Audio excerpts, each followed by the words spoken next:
Hello, lovely humans and burbs in chat. Thank you for joining us for some fun, friendly bird time, as I advertised on Twitter. This is just me, some fun bird watching.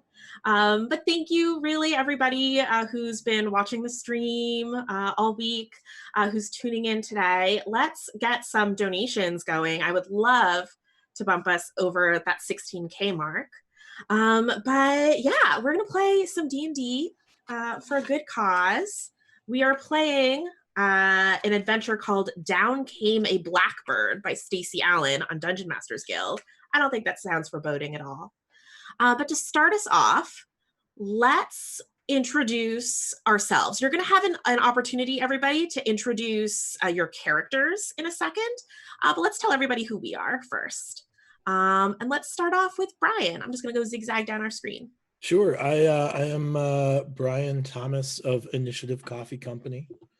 We are real excited to work in support of Jasper's Game Day. We've been partnering with them with our Help Action Coffee program for, I guess, about eight or 9 months. So we've been trying to raise some funds that way.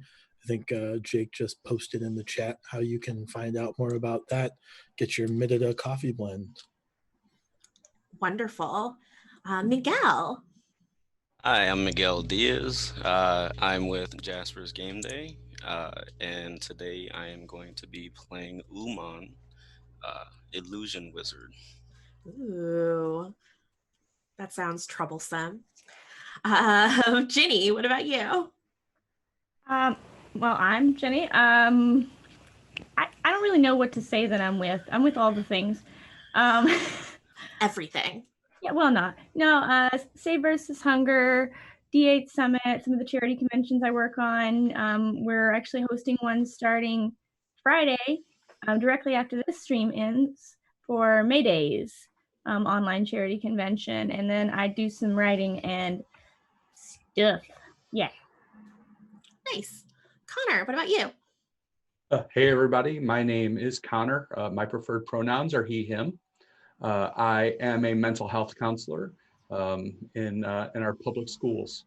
And your teachers and counselors and administrators need your help more than ever. If you're out there watching, if you can send them a nice note and let them know you appreciate what they're doing, because we're all working together in some pretty unprecedented times. My evening job, though, I am a content creator. I love sharing adventures and stories and working with great people like the people that you see pictured here. Raising money for causes. I helped found D8 Summit Charities. We're a 501c3 charity. We raise money for quality local causes like Jasper's Game Day. And so I'm so happy to be here. I'm playing Sildaris, your awkward, lanky, quiet ranger sort with a little bit of a hidden secret. Oh, I don't even know what that secret is, y'all. It's Maybe birds. We'll find out. It's birds. The secret is birds. All right, Every secret is birds. It's gonna be hard for you to pull off that awkward. Marv, what about you? Hey everybody, my name is Marv. I'm a part-time D&D instructor for a bunch of camps for kids and like after-school programs here in the Bay Area. And when I'm not doing that, I'm like testing stuff for like different companies. Basically, I get to break them. So I'm going to be playing Koos. He's a kobold, and imagine Amelia Bedelia, but a kobold. That is adorable. Last on my screen is Renee. Hi, y'all. I am Renee Rhodes, and I am part of Fate and the Fable Maidens podcast, which is a family-friendly podcast that I make with a couple of my closest friends. I also appear around on the internet. I do writing and community management. Most recently, I am starting with LFM, Looking for More, and I'm very excited about the work that I'm going to get to do there. I am going to be playing Quake today, who is a fighter, sorcerer, cross-class. super excited to play with all of you. And I forget if I introduced myself, but if you don't know, I'm Lysa Penrose. I am your friendly ethereal brand manager over at Dungeon Masters Guild, which is a marketplace for licensed 5th edition adventures, supplements, player options. You can even publish your own stuff over there. We are playing Down Came a Blackbird, an adventure over at Dungeon Masters Guild. So if you enjoy watching, maybe you can check out that adventure as well. But before we get started and introduce a little bit more about all of your characters who are playing, let me set the scene, and then I have a few tasks for chat. We're going to put you to work, chat. This adventure takes place in Saltmarsh, a lovely seaside town. It's mid-afternoon. All of you are going for a stroll in the Harbor District on your way to the town center. And the reason all of your characters have coalesced in Saltmarsh is because you are part of a regional aviary club. You maybe love birds. Maybe you have like another reason that secret reason for joining the aviary club. But I will have you all describe your characters to me as you stroll down this harbor and tell me something about why you've joined the aviary club, maybe your character's favorite bird, just something about why you are here with this group. I'm going to give you a second to think about that, because chat, I'm going to talk to you for a second. I really want us to pass that 16,000 mark. So some things you should know. We have some rerolls. I am probably going to be greedy and use those 2 donated rerolls for myself, which means our lovely party here is going to need some rerolls. Those are every $50 that get donated. Jake is going to add a reroll, a domain dice rather, for them. So let's get that moving. I am also sending all of these adventurers into Saltmarsh unequipped with magic items. So let's get them equipped. We're going to start it off pretty simple.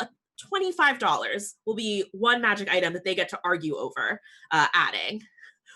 And then we'll go up from there. So if we can get $25 donated, we'll give everybody a magic item. The next bit is as they are all describing their characters and telling us their favorite birds or what have you, I want chat to help us name the aviary club. So get your bird puns ready, your bird pun Forgotten Realm names ready. We'll keep an eye on chat, and at the end of introductions, we'll figure out what this club is called, and I will encourage the players to bring that up as much as possible during the game. But let's read some lovely box text by Stacey. Strolling through Saltmarsh's harbor is an assault on the senses, from the sloshing waves against the quayside walls to the heavy smell of fish, the peal of bells on buoys in the water, stall holders pitching their freshly caught fare, and the constant cawing of gulls. There are 2 seagulls kind of flapping across the harbor right now. And let's start off with so you are walking down the harbor, down the shore. You see in the distance like a little boy who's got a stick and he's like poking at seashells in the ground, maybe digging up clams. You're 40 feet away from him at this point. And there's like little bits of refuse and crates on the beach. Ginny, tell us about Gwyneth. Well, Gwyneth is a centaur. She was born on another plane. Came here very young as a child. Doesn't really remember her birthplace, but she's very fond of this new world and all the squishy little beings in it. And she's kind of seen her future written in the stars, and she's meant to go on a bunch of great adventures and meet wonderful people. And as far as birds, they are delightful little creatures. And I really want to get close to one day, but I'm quite loud. So maybe one day one of them will land on me. Will Gwyneth approach a bird? I'm Gwyneth sure everyone will approach a bird. Will the bird stay there? What will the bird stay there? Everyone is on the edge of their seat. I love this. Miguel, tell us about Uman. Uman, he is dressed in very loose clothing, browns and sand color. a head wrap with kind of like the flanking of the turban that would normally cover his face, just hanging down his side, olive skin, dark eyes and eyebrows. Every so often, there's a scorpion that'll creep out from underneath the collar, and he's just glancing about the courtyard, staring up in the sky, muttering, "Where's my book? That bird stole my book." That's, yeah. Come all the way from the edge of the Anarach Desert to get this book back. All right. So we've got Miguel searching for a book. Brian, tell us about Johnny Mulemaster. So, guys, I'm Johnny Mulemaster, and the ladies love me, and sometimes the guys too. You know, I'm not here to judge. I wear my my track jacket. My martial arts group, we use the Phoenix as our mascot, and so we like to make sure we're out there looking for the right kinds of phoenixes. I'm pretty good at fighting, and sometimes I can make sure people don't exactly die.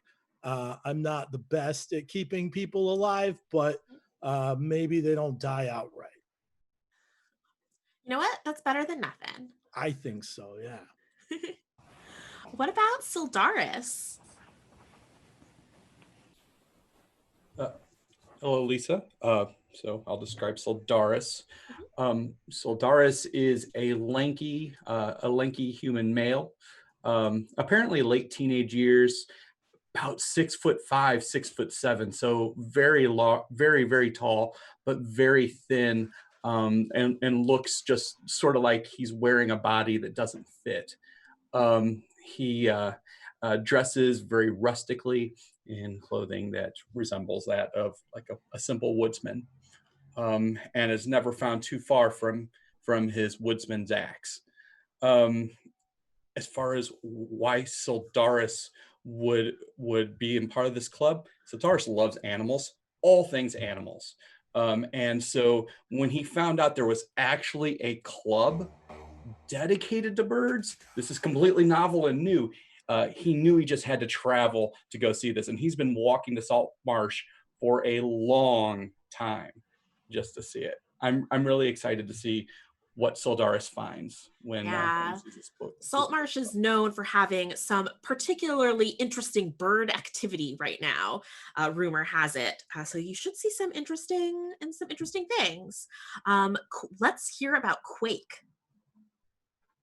So Quake has medium orange or like kind of blondish golden hair that goes about down to her shoulders, but she's got it pulled up in this ponytail.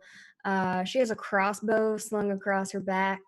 She wears like a black kind of leather studded jacket. She's got shades on and a pair of binoculars strung around her neck that are very much not hers. She has been told that after many years of hunting and aiming for moving targets that she should learn to appreciate nature before she kills it. And so she has joined the Aviary Club to learn how to appreciate birds, because apparently appreciating birds will help her appreciate life. At least that's what she's told. And so she's hoping that she's going to learn some great insight. But she has her shades up and binoculars. I think they have like a different person's name taped on the side of them. And they're a little bit old, definitely hand-me-downs. Wonderful. So Quake, I described as you were starting to walk across this beach that there were just a couple seagulls. There are now a few more, you notice, as you attempt to appreciate them. There are 10 seagulls now. How's Quake feeling about that? Especially appreciative, or? Lots of birds. I think, appreciative, yes. There is definitely an urge, I think, to like pull the crossbow out, just because like that's what she's used to. She's used to action, not inaction. So watching these birds is like, oh, so tempting. But you know, she's just kind of like, as she kind of walks with the group, she's just kind of points up at the gulls and she says, yeah, lots of birds today. Good bird day, huh? Take it till you make it. It's an excellent bird day.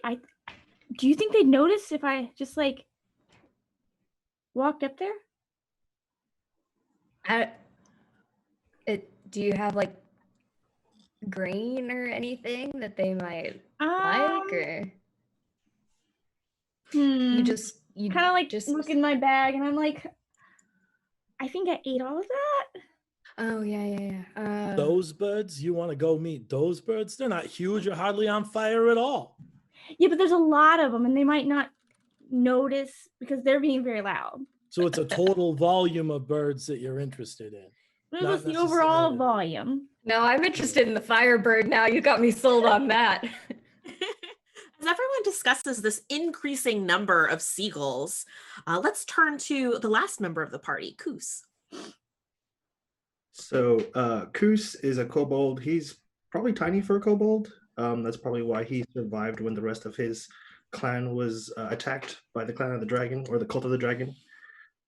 He ended up taking out one of the cultists and then took all that cultist stuff. So he's got this robe that cut off that clearly doesn't fit him very well, but it's got these big shoulders. He's got like some blue scales around one eye, and he is convinced that he's a dragon. So when he grows up, he knows that he will fly. So he won't join the aviary club so he could like learn how to fly better ahead of time. This is so cute. Yeah. So yeah, he's super, he doesn't really get like a lot of like humanoid stuff like sarcasm. So if you say something like, be prepared for him to do something like literally. And he's like super tiny. He's like really tiny for a kobold. I describe him as puntable. So at any given time, he's gonna like want to ride on a like larger character's shoulders. So like the centaur or Soldaris, if Soldaris will let him, he'll like try to like sit on the shoulders. No, you totally, yeah, little guy. Yay. That is wonderful.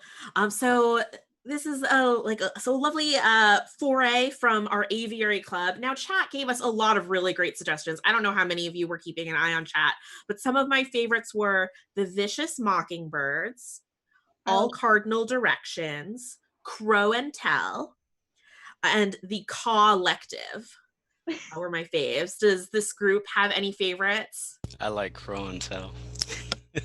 Yeah, I'm leaning towards Crow and Tell. Crow and Tell. That's all right. pretty good. All right. Yeah. Crow and Tell it is. You are all a chapter of Crow and Tell. Also, while you were introducing yourselves, Bunkerman91 in chat made a $25 donation. And I hadn't even thought about letting folks in chat name what the magic item is. But you know what? You made that donation. We'll let you have it. Give the party a gray bag of tricks. So whoever would like to take that gray bag of tricks, I will let the party decide.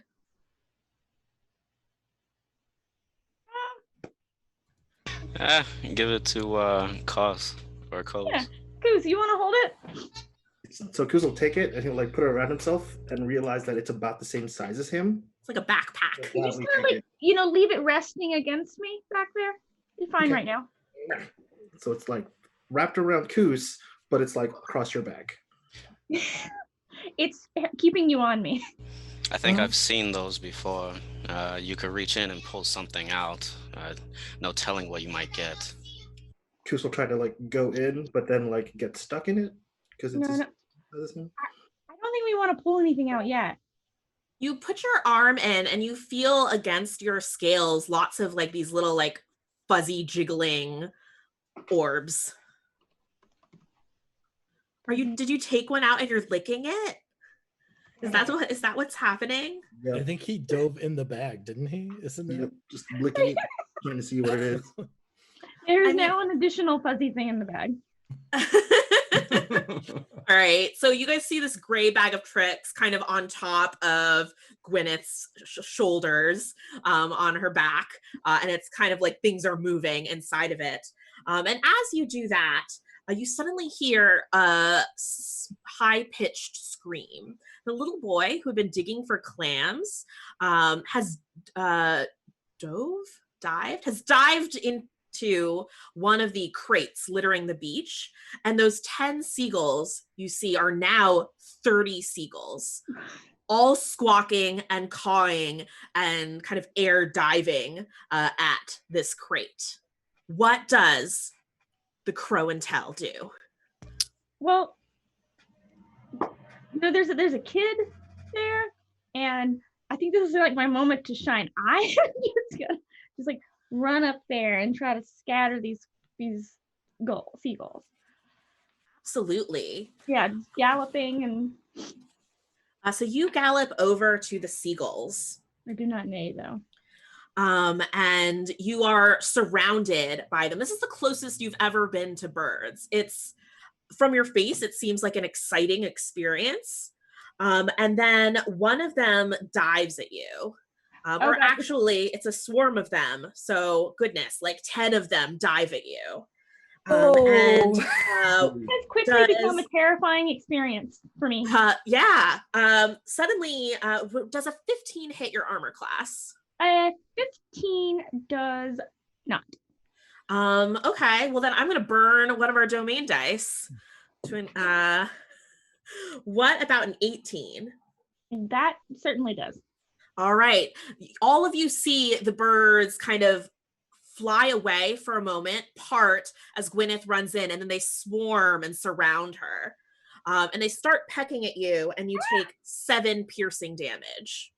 I see that happen, and my newfound friend, I whisper an incantation, wail my hands around, and I have a question for you, DM. Absolutely. Just how many cats can I fit in a 5-foot square? How many cats can you fit in a 5-foot square?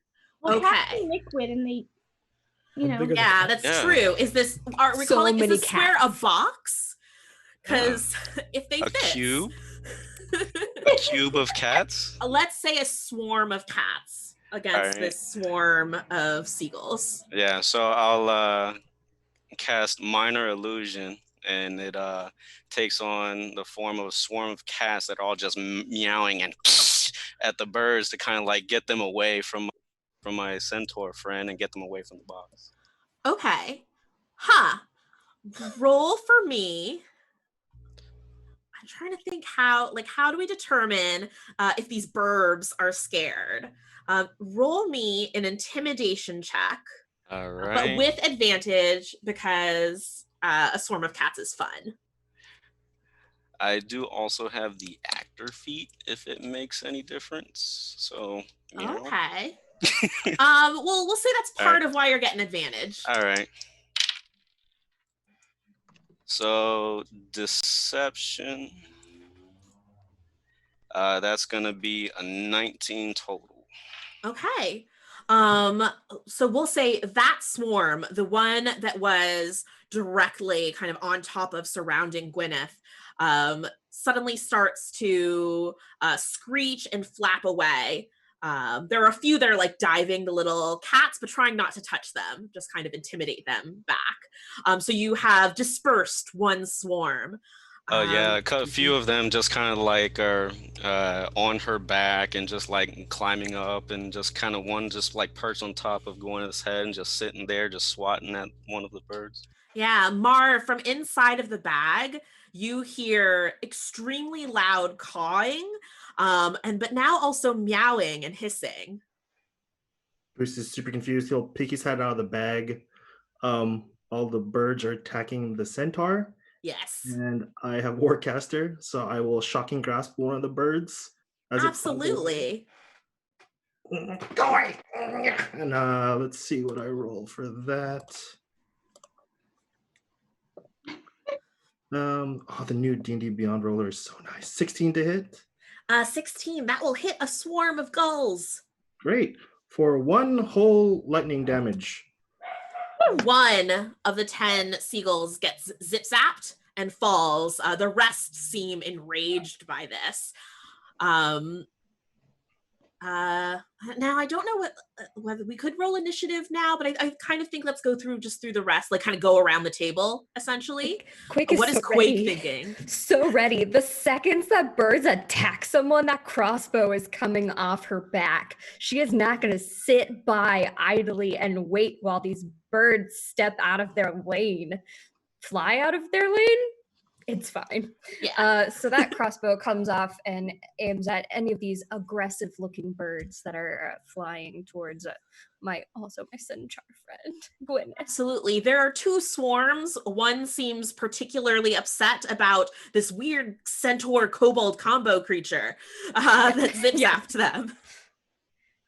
Yeah, I think that there is like that slight moment of bonding. Like, Quake appreciates Gwyneth. They'd flown at someone else, maybe it wouldn't be a problem. This is personal. So she aims her crossbow to shoot at that flock of birds. Absolutely. That is a plus bonus. So that's a 17 to hit. That will hit the flock. Okay.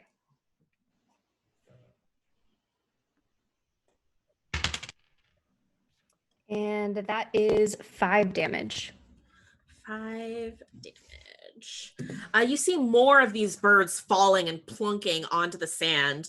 In all of this chaos and commotion, Gwyneth and Koos, you hear coming from that crate the boy had dived behind, his voice going, there's cats now, and I don't have it, leave me alone.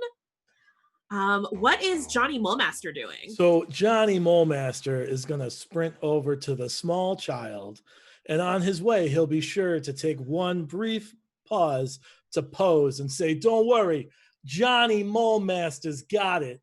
And he'll stranger danger! Dive on the kid and cover him from birds. Okay. All right. Nice. I'll take the dodge Dive action, on a I kid? guess. All right.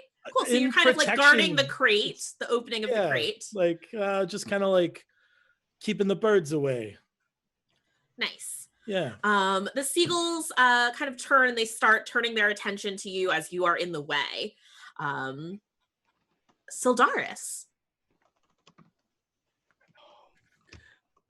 Sildaris looks around at everybody in abject horror at the action that's being taken here. He cannot believe that all of you are attacking birds. This is insane. So he just big doe eyes, super expressive. He looks at you, "What do you think you're doing? We shouldn't be attacking the birds. The birds are our friends. This isn't normal." And he goes running into the birds, like waving his hands around, and he's like, birds, don't hate us. We're your friends. Don't attack anymore." And Okay. I will cast Animal Friendship on the birds. Interesting. Okay. Read to me what exactly Animal Friendship does. Happily. So this spell lets you convince a beast that you mean it no harm. Choose a beast you can see. It has to be able to see and hear you. Can't have an intelligence of 4 or higher. Otherwise, wisdom saving throw or be charmed by me, so long as none of myself or my companions harm it. It will remain charmed. Okay. Meaning it won't attack anymore. Yeah. So a couple things happen. I forget, do furbolgs have any ability to speak with animals, kind of the way like forest gnomes do? Oh, that's my secret, guys. Shh. Yes. Animals understand what I say. Okay. Then a couple things happen. To be clear, the birds, animals, not hear from animals. Correct. I could cast a spell for that. Yeah. One flock had flown away from these illusory cats, this illusory swarm of cats. The others got more and more aggressive in the chaos. There's about 20 seagulls, which seagulls are pretty big. That's a lot of seagulls. They all abruptly stop.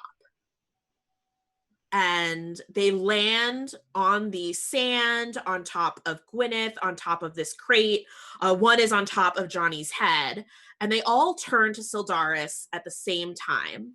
It's quiet for a moment, abruptly quiet after all of that chaos. and then suddenly they all squawk in unison at you. It's tiny one. What have you done? It's okay. This happens all the time. They blink a couple times, and then suddenly they swarm and start cawing, and there's chaos again. Something stopped your spell from working the way you're used to it working. Are they supposed to do that? Are they supposed to do what? The like stopping, blinking, then blah, blah, blah thing. Oh, birds are far more brilliant than people give them credit for. That much is true. You will notice they're not bothering Sildaris, though, but they're continuing to attack everybody else. Oh, well. It kind of hurts, if you don't mind. And I think everyone has gone. So the birds are going to both, all 20 swarms, seeing that Johnny Mulemaster is blocking this crate, all turn and start diving at you. So I got an 18 and a 19 on the die. Classic Johnny Mulemaster. That's with disadvantage. Oh, Dodge action. oh, right. Okay. Okay, just kidding. Now adding stuff. A 15 and a 16. My armor class is 16. Okay. So some of them will kind of peck at your armor to no avail, but one swarm will strike at your face and deal 7 face-piercing damage. As it strikes me in the face, I shout, "Oh, take your vitamins!" So these birds remain angry, although they're leaving Sildaris alone. And we can continue in the order that we were going. So Gwyneth. Well, I'm a bit taken aback by everything that's gone on. I thought that we were going to be friends, myself and these burbs. And I'm feeling a bit, well, not hurt. So I'm just going to take a moment. I'm going to pull some bandages out of my little pouch, and I'm just going to patch myself up because this really hurts. This wasn't, so I'm going to use my healer's kit. Patch me up. Wonderful. As the birds focus on Johnny. Let's see. Now I forget who had gone next. Was it Uman, I think, with the illusory kitty cats? Oh, do we have I think we lost Uman. He might have frozen for a moment. So I guess we'll give Jake a second to fix up the screen. Thanks for producing. But in the meantime, what does Koos do? Koos is on the back, and when Sildaris said to stop attacking the seagulls, like the lightning that he was like channeling kind of like stops. He goes, "Fine, but they started it." And I cast sleep right above myself and Gwyneth. So like any birds that are directly above us that are about to like dive bomb us. Ooh. Yeah. I think at like first level. So that's 5d8. Cool. Oh, yes.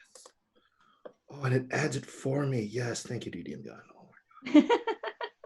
32 health points total. Oh my goodness. Okay. To say that, by the way, it's just I'm really bad. So Koos has popped out of this bag on top of Gwyneth. What does it look like when you cast sleep? Koos just kind of like pops up in the bag and goes, "Shh." Or like an angry librarian. Yeah.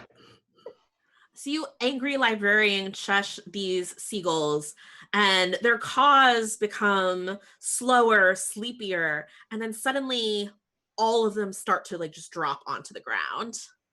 Or some of them kind of fly and land. But it seems like you have calmed, sedated all of these seagulls. Koos is going to Captain Morgan it on the back of Gwyneth. Oh. Yeah. I think we've gotten some magical items. They're probably in this smashy crate. Yeah, so in fact, as we were dealing with some angry seagulls, Alan Patrick donated $25. So thank you, Alan. He hasn't named a magical item, so... Wand of Wonder. Did he? Oh, so what was that? A crusty wand of wonder. A crusty wand of wonder. And All we right. have an alchemy jug from Jen because they love me very much. Oh, an alchemy jug to the party. Awesome. So thank you, One Little Moment, Jen, for donating $25 as well. I think that gets us another domain dice since we collectively gotten $50 of donations. And so there's a gray bag of tricks, an alchemy jug. Did you want that, Ginny? No, that's for Sildaris. Oh. No, I don't. That's okay. I don't really care for the condiments. I like to eat my sandwiches plain, as the old gods intended it. Okay. You see this this little boy who had crawled into the crate to hide from the birds. He's got a few little scrapes on him, but otherwise he is okay. And toppling out of the crate is this barnacle crusted jar or jug, I suppose, and a little wand that has a little tiny starfish all on it, and then a star, big starfish at the end. And the little boy like rubs his eyes. He looks like he was maybe crying in there. And he says, "Thank you for saving me."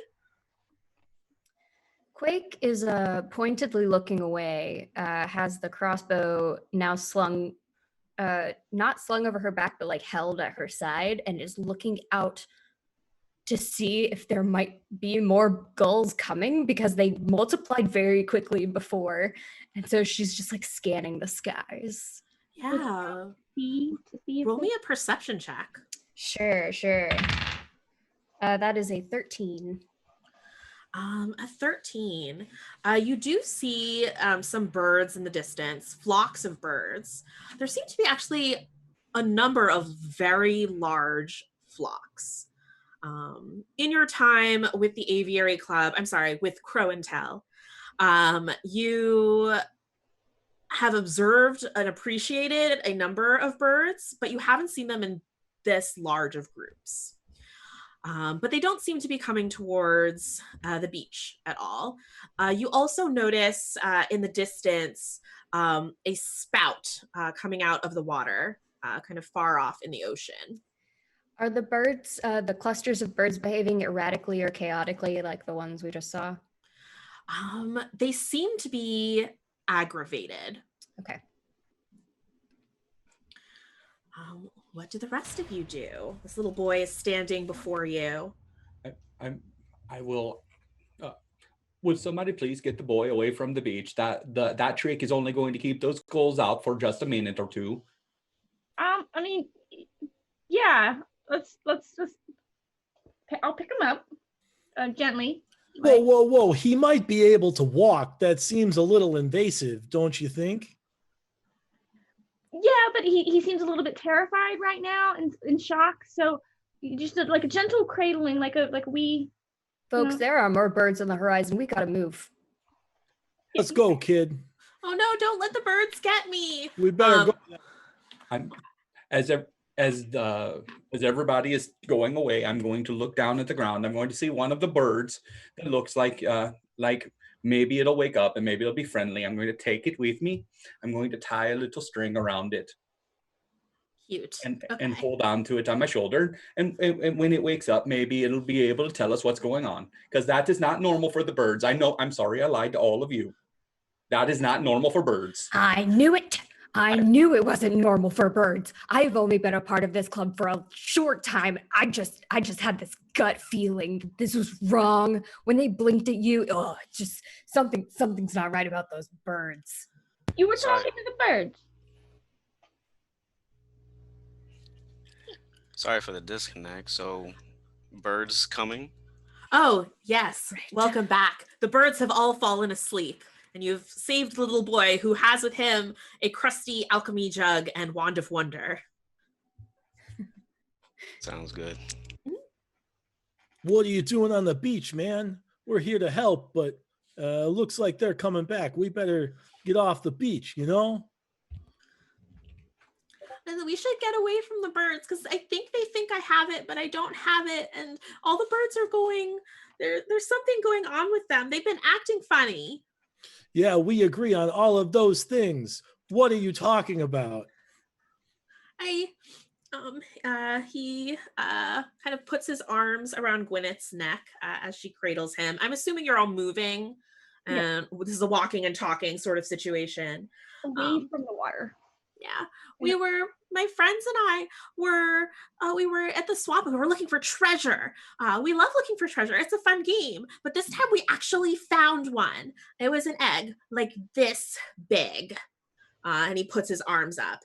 A really big egg. It fell from the sky and splashed in the swamp. So we took it. And ever since then, the birds started acting funny. I think it's because we took the egg, but no one will let me tell any of the grown-ups. And now they won't even let me take care of the egg because they think I'm going to tattle on them. Was there a book with this egg? He kind of looks confused at you for a second and then kind of decides, no, that's a normal question. No, I don't think, unless it's in the egg. It's really, really big. And they won't let me babysit it. But I want to be there when it opens. Well, that's rather odd for a book to be in an egg. And I start like looking around for bigger birds. Why are you here? I was living on the edge of the Anarok Desert, and I was sitting down reading my book, and all along come this giant avian creature that just snatched my book right out of my hands for some odd apparent reason. I've tracked it all the way over here and see you huddled up in a box. Well, I don't know a lot about books except for the ones that I need for school, which if you want to have one, you can have one of those because you all saved me. Well, that's rather kind of you. What do you study? I study, well, one of my books has, I guess we're going to talk about this kid's curriculum now. One of the books just has letters in it and I copy the letters. Do you want that one? I finished that one. No, that's quite fine. But let me add something. Let me add something to your book, and I'll just write down like mold earth cantrip into his book and let him study that. No, you just write your name. Thank you. I guess it's okay that you wrote that in there. It's probably fine. My teacher won't be mad. But if you don't want my book, and you've come to Saltmarsh, maybe I could take you to the Snapping Line instead if you need somewhere to stay. The lady there, Hannah Wrist, she lets me wash dishes sometimes so that I have allowance for candy. And so she likes me, so she'll probably let you stay because you helped me. Who just wants candy? Well, I think we should definitely at least take you back there. Okay. He kind of narrows his eyes at Koos and says, well, I mean, maybe she'll let you wash dishes so you can have allowance for your own candy. What's washing dishes? You don't know what washing dishes is? I don't think Koos has used any dishes. Or soap. Or washed anything ever. What's a soap? It's a small object, and you eat it. No, you do not. Come on, be nice. I had to try. He's just gonna eat it when he finds them. Definitely. So you all make your way to the Snapping Line. And as you walk the cobbled streets of Saltmarsh in the encroaching dusk, there's a growing sense of unease in the townsfolk around you. They seem keen to finish their day's business. They have hoods up, hats pulled firmly down. They hasten down alleyways into houses and out of sight. And then when they get in there, they slam their shutters closed. You hear doors being bolted. Every once in a while, they kind of look up at the sky and then pull their hoods down and kind of hurry along. You see a number of folks in the streets. There is a blacksmith who's kind of closing the shutters to his business. There's a human woman with red hair, and she has like a little rat on a tiny leash on her shoulder. And she's putting packets of herbs away on a cart. As the child, who introduces himself as Ham, by the way, I forget if I said his name. Ham is taking you towards this tavern. Quake kind of stops by the woman with the rat at the cart and just says, so how about those birds, huh? Weird bird day. She kind of does a double take at you and says, are they out during the day now too? I've got to get the cart at home before nightfall. Oh, so the weird bird day is a regular occurrence here? Where have you been? Are you new to, or did you just get to Saltmarsh? Birds have been acting weird for weeks. Yes, actually. Sildaris, hey. Quake calls over and just says, birds aren't supposed to act like this? No, she's saying that the birds get weird at night. She says they've been acting weird like this for weeks. They haven't acted up during the day before. Well, it's obvious. The child, he just said that they found an egg somewhere and they were attacking him. Ham starts stamping his feet and going, shh, shh, we'll get in trouble. Dude, chill. That was a secret, man.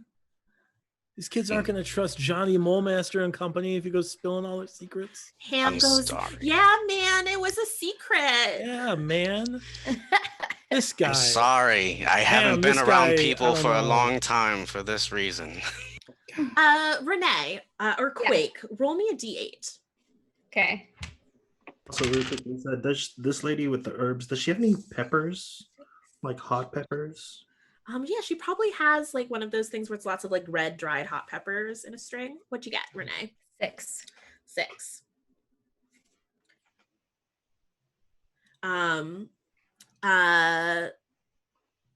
The woman says, yeah, the birds have been acting so strange. There was a flock of blackbirds that attacked young Dirkgum's milk wagon, and they didn't even want the milk. They were just pecking at the guy's eyes. His face is all messed up. I don't know how he's going to survive that. They went for your face too, didn't they, Gwyneth?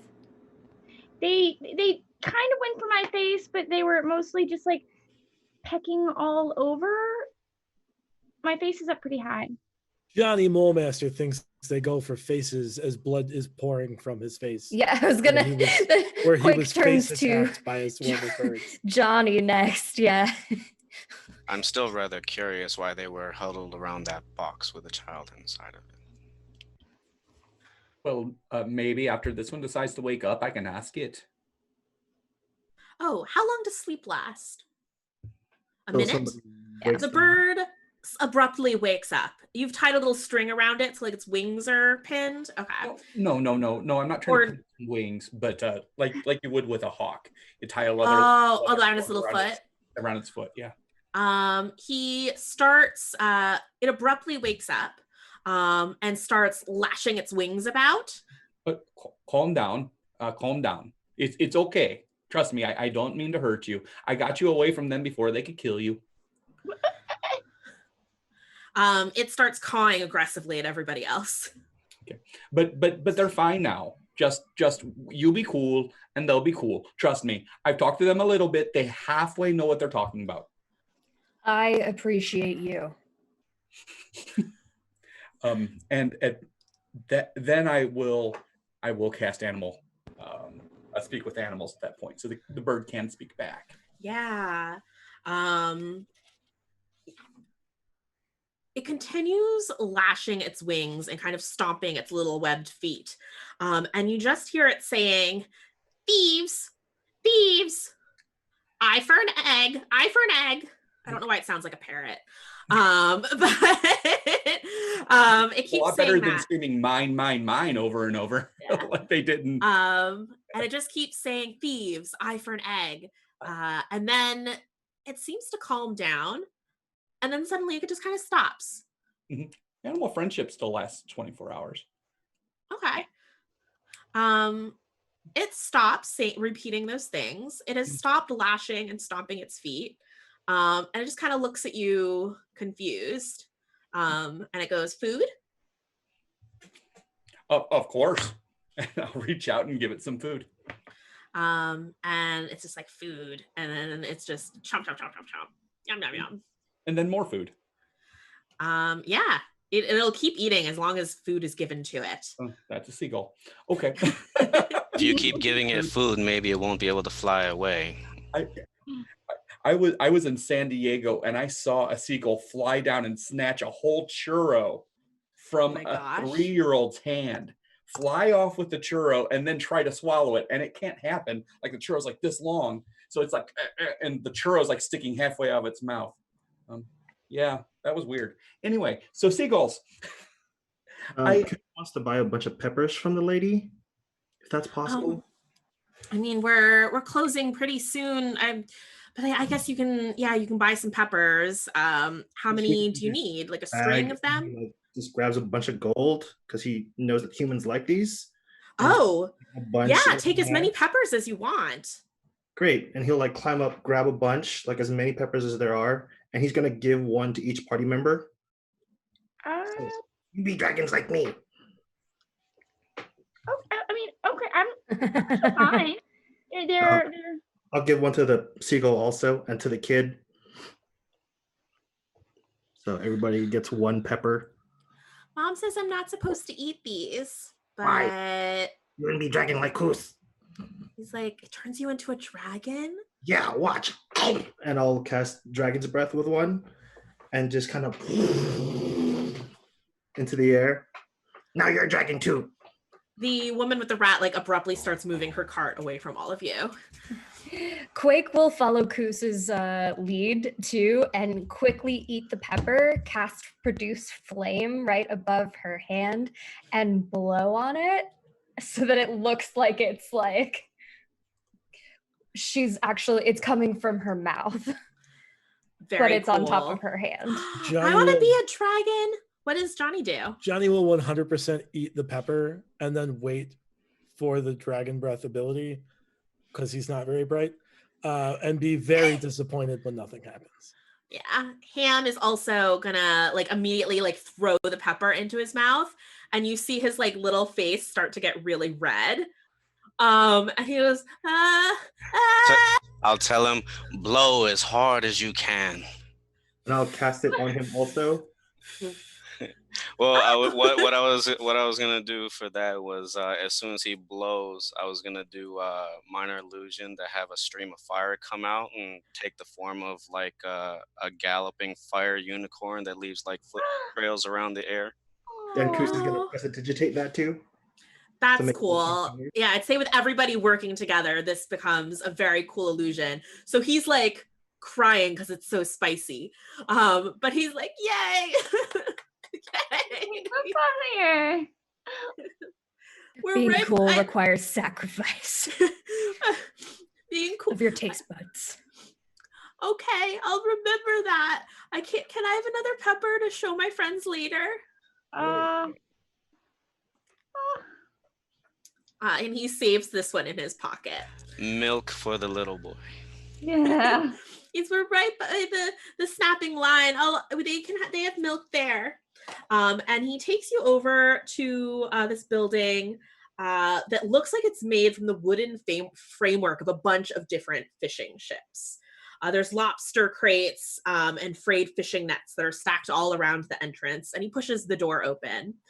And as you all cross the threshold, you smell freshly cooked seafood, baked bread, sweet ale. Lobster motifs are daubed across the walls and bar, and a fire burns brightly in the hearth. The tavern is welcoming, but serves only a scattering of customers this evening. Near the door, you notice a notice board with several circulars pinned to it. There's also a number of folks who are scattered throughout the bar. Where do you all turn your attention?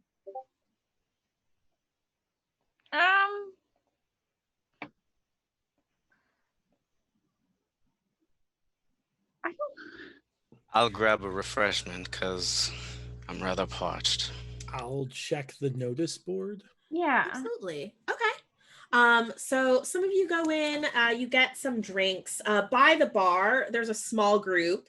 There's a fisherman who has like fish hooks piercing his earlobes. And there are a number of folks sitting with him.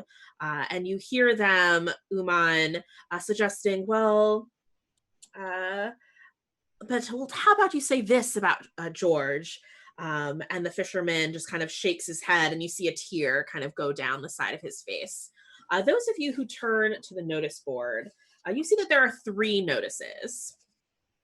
I do want to call out this adventure has some great handouts, but alas, I will hold one up so you guys can just see. Oh, nope. Just kidding. Will not hold it up. A true mystery. Okay, I will read that. The handout has nothing but birds on it. I know, spooky.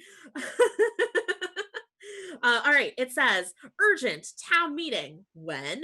Tomorrow at First Bells. Where? Town Square. Council members are to speak on our town's recent murders and bird attacks. Time will be allocated for questions and answers. Anyone who has information regarding the above crimes must report to the town guard immediately. That's one of the bulletin board things. The next bulletin board notice says, for 1 week only, the Sage of the Sword Coast is in Saltmarsh. Visit Wildac Mithkin's Relics Roadshow. Tomes, trinkets, art, heirlooms, no objects too old, no curio too curious. Discover their origins, learn of their history, take them to auction. Bring your items to the first floor chambers of Town Hall, Town Square. And the last notice says, local vet seeks full-time assistant to start immediately. Must be experienced in handling birds. Please apply in person to Holly Love Dardusk, Wellspring Lane in Saltmarsh. But it didn't say handling with care. It did not. Oh, I think we have an opening there. Underwave is handling, right? Like, I mean, hands, you need hands. I'd like to listen in more to the conversation about George. Yeah, absolutely. Jonas says, it's hard to, I just never thought that George would be gone. So what am I supposed to say about him? What am I supposed to say about my twin? And now, are you listening in a stealthy sort of way, or are you making it clear that you're listening? I imagine myself, I'm waiting at the bar for my drink to come, and they're just adjacent to me. Okay. So just standing there. I probably look very badly dressed compared to everyone else. So not even going to try to like do any type of stealth. I'll just be standing there. Because I'm dressed for desert attire, and everyone here is very marine dressed. So you probably stand out. So the man with the fish hook earrings turns to you and says, excuse me, we're having a private conversation, outsider. Well, I would say that privacy is important, but there's a lot of people here, and you were speaking quite loud about your friend. What troubles you so much? Maybe I can offer some help. Well, your respectful approach seems to soften him a bit. And he says, it wasn't my friend, actually. It was my twin brother, Jonas. I have to write a eulogy for him. Unfortunately, he's... there have been a number of murders in the town, and my family's been unfortunate. No one should ever have to experience that situation. Thank you. It's been, gosh... it's been tough, but I can't stop thinking about how George just kept saying he saw a rowboat in the sky at twilight, and he just kept seeing it, and I kept thinking that he was hallucinating. Maybe he had a bad batch of blackthorn wine, but there must have been something to it. So many crazy things have been happening. and tears start to form in the fisherman's eyes. Have you ever known your brother to be radical or say outlandish things? Oh, yes, actually, George was a wild one, which is why it was so easy to dismiss what he said. But maybe we shouldn't be dismissing things right now. Maybe I have a few good memories about that. Maybe I'll include that in the eulogy. Thank you. No problem. I need Even help. when people we know can be a little bit outlandish, we should always take what they say under consideration. If you care about them, so you'll listen. I just feel bad for the Gebo family as well. One of their family was a trapper, and he was also found dead outside of the town 2 nights ago. The same sort of circumstances. I don't mean to be shocking, but with Gebo and my brother, they were found attacked, their hearts ripped out. Did the guardsmen mention what caused this? They don't know, but there have been a number of murders where it has been the same circumstances, I'll say. I haven't seen you around, so you must be new to town. I think you should know. I am, yes. I've caught many looks as I've walked around looking for something. It's possible that I might find what I'm looking for. If I help you out, I'm always up for lending a hand here and there.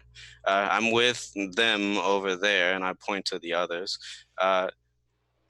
It's possible that we could aid you in this, especially since you're lost, you're dealing with other things, and Gebo as well. Uh, no one likes to encounter death around a very populated area. Yes, well, if you are the investigative sort and you're able to figure out what happened to my brother, what's happening to everyone around here, that would definitely give me peace of mind. Indeed. And So, closure. would you happen to know where we could start to look to help you out? Gosh,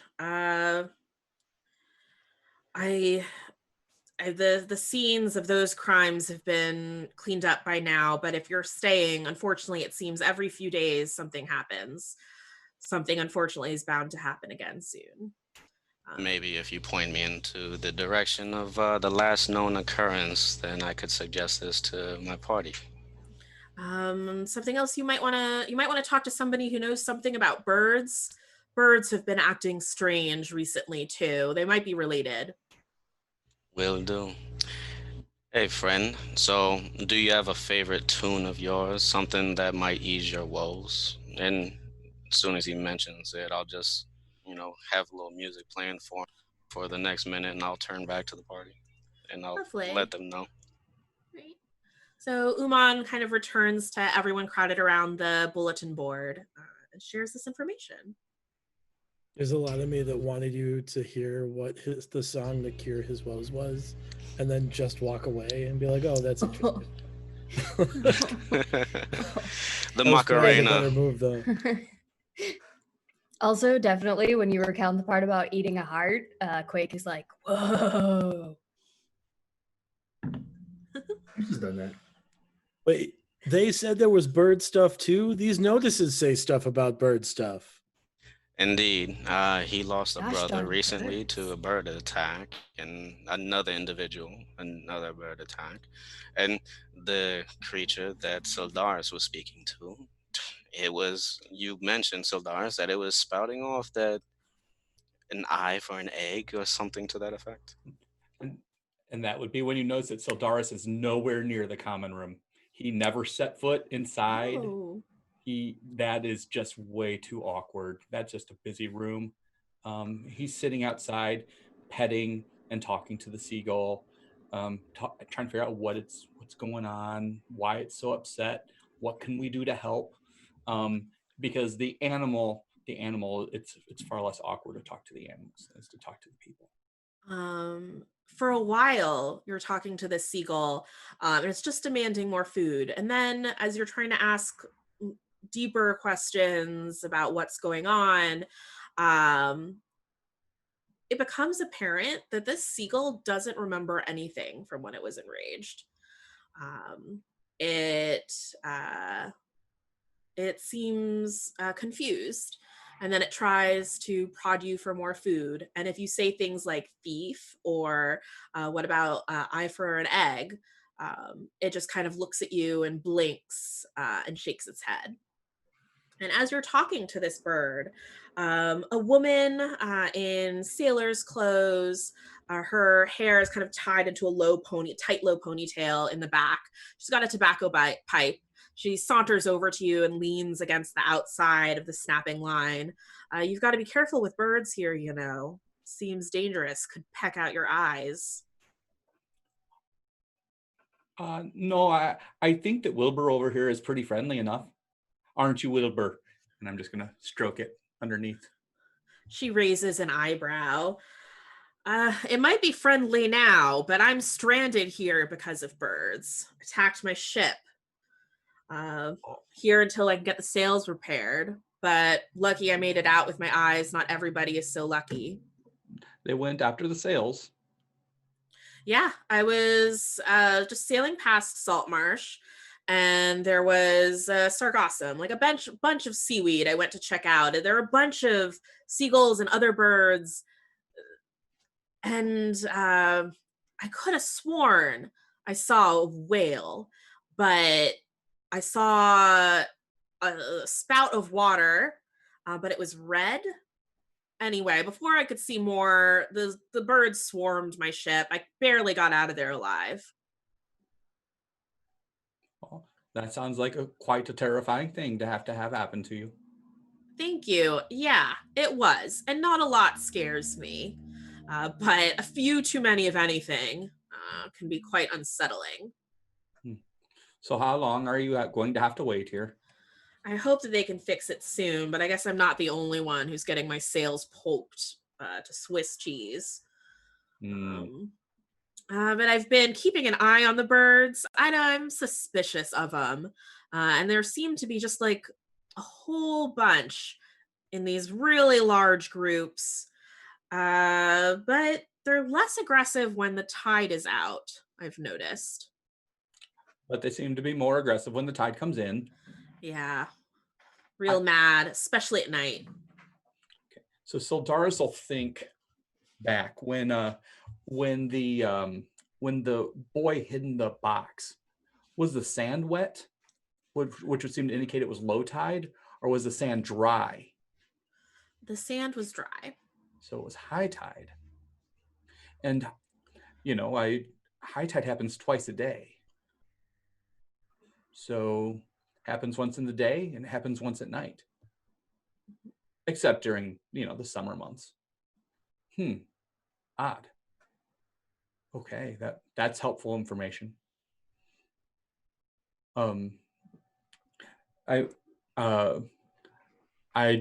just look at the woman. I make her gaze just for brief, and then I immediately pull away. And I say, well, I hope you can get out of here soon. I feel bad for anybody that is in the way of whatever is hurting the people. I saw these birds attack a boy earlier. And I hear it just happens. It happens to everybody, and it happens everywhere. I don't trust the birds. They're definitely mustering out at sea for something, but I don't know what. Mustering, you say? They're collecting there. There were so many out there, and I've been keeping an eye on them. Their numbers are growing. What are the rest of you doing inside? Well, I give them that information and hear them talk about their missives. Bruce is trying to order soap.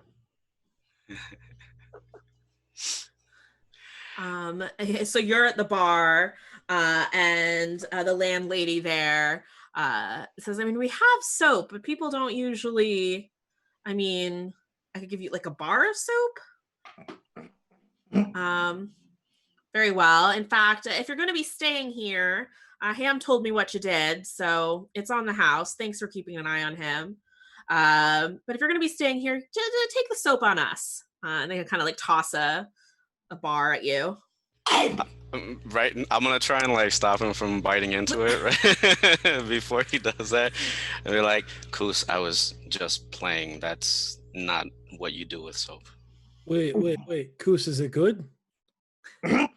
Well, it's fine then. It's perfect. Please. Well, here, at least wash it down. I'll give him the last part of my ale. No. I won't make it worse. The landlady / barkeep right now kind of pauses, looks at you, her mouth is agape, and then she just shakes her head and walks away. So, I was speaking with the gentleman over there who lost his brother, and also another person named Gabo, I think his name was. Where's Sildaris? There's no way for us to know where these creatures are attacking from or where they're coming from. I'm thinking that we do have an animal at our disposal. Should we try to use that animal to track it back to its home? Me? That guy said birds killed his brother? Indeed. Birds, And we did birds. witness the birds attacking the boy on the beach. They attacked Gwyneth.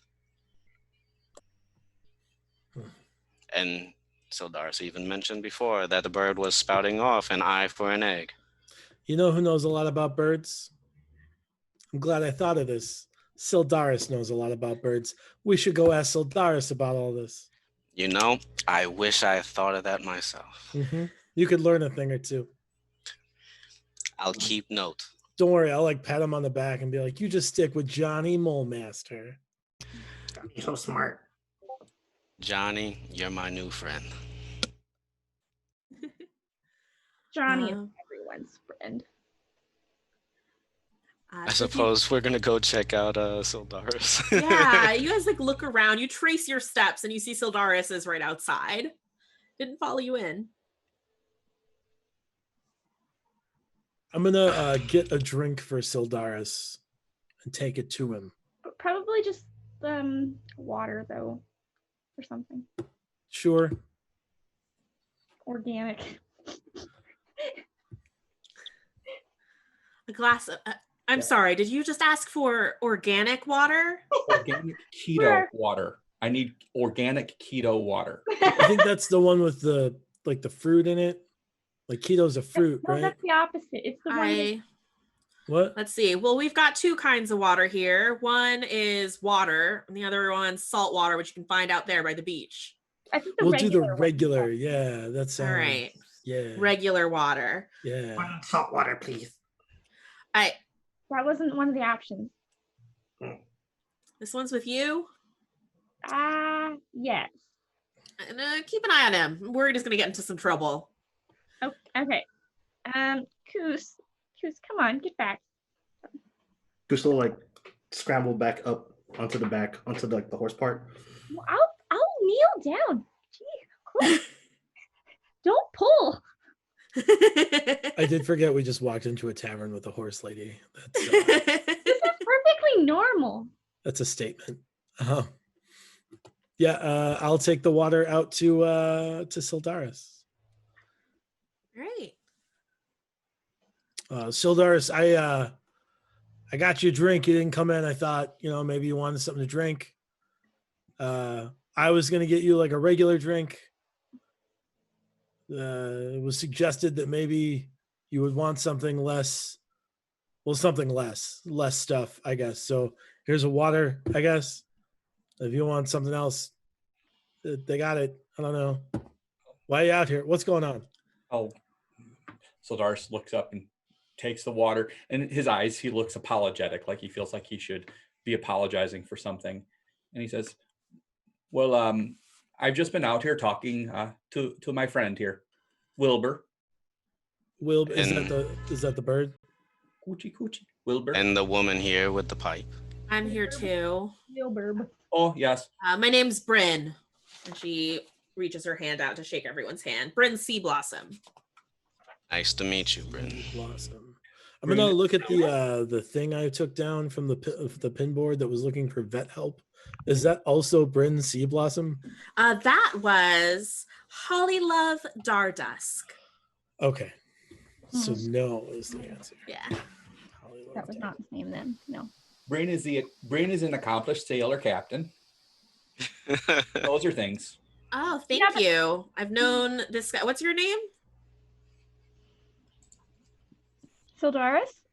Oh, Sildaris. I've known Sildaris for about 5 minutes, but I like him already. He's all right. He's a good guy. Mostly. He talks to birds. Looks like you've met a bird or two, she says, pointing at your face. You know, it's not as serious as it looks. I was just saving the life of a small child, defending him against millions of birds. And, one of them got Millions. hundreds of tens of, it was a lot of birds. I don't know. I'm not that quick at counting. Like, how many stars are in the sky? Nobody knows. Yes, and it happens sort of like this, and I'll throw the illusion of a bunch of birds around Johnny. Johnny, show her what you did. I hovered over a kid and then a bird pecked me. I don't know. Everything will be fine. But for now, the only thing that matters is I saved that small child's life and made sure that small child is still alive. You did. Johnny, though, I should have offered you. Do you want some so your face doesn't stay as pretty? I will just cast Cure Wounds on myself and be like, no, I got it. I'm just gonna rub bandages all over you. Okay. Well, yeah, that's quite a tale. But you seem like the brave types, saving a kid from these birds. If you're looking into the bird thing some more, you want to check out that lead. Want to check out where they're swarming. Oh, I was mentioning to Sildaris that there's a big patch of seaweed floating in the ocean. I sailed past that, trying to check out why all these birds were coalescing there, grouping there. They attacked my ship, pecked my sails, so I'm landlocked till then. But once my ship's repaired, hopefully tomorrow, I can take you out there. You've never heard of a floating rowboat in the sky, have you? Now that's crazy. Yeah, rowboats don't go in the sky. Crazier than militant birds swarming and attacking as a unit? I mean, if we're ranking things, yes. But, good point. Things are a little wild right now. Well, why do you ask? That's oddly specific. Well, I don't know if you know the person, but someone named George was recently killed by some birds, and one of the last things he mentioned was a rowboat floating in the sky. I do think that I had heard that name, George. I think I read it in the paper. One of the murders happening here. Is it related to the birds? I mean, I guess both things are happening at the same time.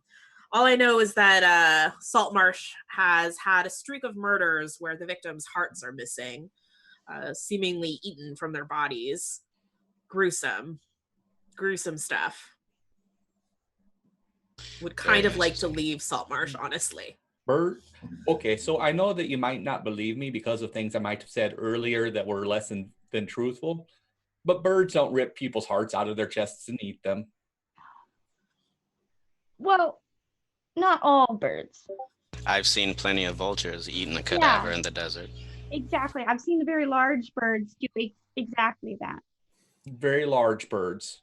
Very large birds? Well, yes, very large birds. Like, I don't know bird names. They don't come and talk to me. Look, Sildaris, I don't want to, contradict any of your bird expertise here. It's just that the birds are acting strangely. I mean, it is erratic. It's chaotic. It's unpredictable. They might eat hearts now. They might, but if the hearts are being ripped out, birds don't typically go straight for the heart. Going for the face, yes. Pecking all over, yes. Going only for the heart, not even a vulture. No, that is not the way they go. Sildaris, you have seemed pretty wise about birds. Are they intelligent enough to know how to like tear up sails on a boat? Is that like a thing that birds do?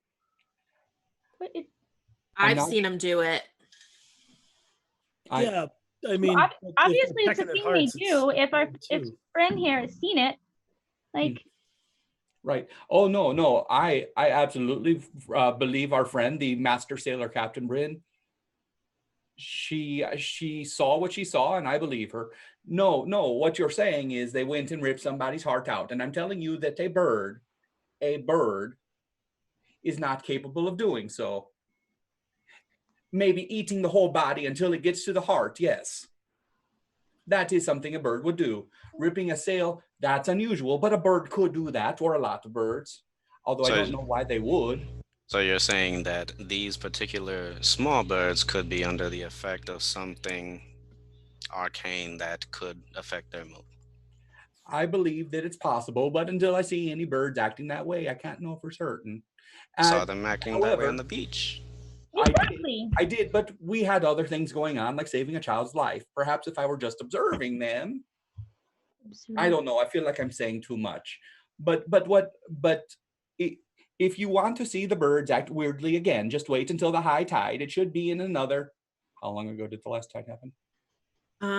Goodness. At this point, maybe it was like an hour or so ago. Another 10 or 11 hours or so. Well, when the that's next high tide plenty comes. of time. I was thinking that we do have access to one of those birds that was affected by that tide. Maybe if we track it back to where it came from. The bird's name is Wilbur. Wilbur. Okay. Squawk. It squawks. Good. No, give Wilbur more food. Maybe this Holly Dardusk lady knows something about birds. She seems to be looking for bird help. Maybe that means she knows less about birds than us, but maybe she's just looking for extra bird help. Like she's good at birds, but needs more bird help. I don't know. I think it's worth looking into. Right. It seems like the group is thinking about heading over to the vet. Or following Sildaris's bird friend wherever Sildaris's bird friend goes. Yeah, you have options. So what are you planning on doing? I want to follow the bird lady. Or the bird, not the bird lady. It's not a lady. It's a bird. And I mean, Sildar. it might be a bird lady. I don't know. Is I it a don't know. I lady bird didn't or a ask bird? it. I'm down for following the bird. I mean, This is good with following the bird.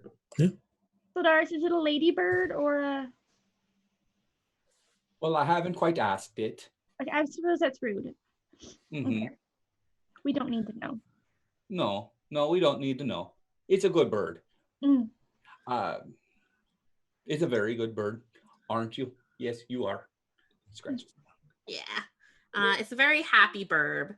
And it seems like it's maybe eaten a few too many rations because it's kind of like sitting heavily on your shoulder. So what do you do? Well, if we want to follow it, we gotta make it go, right?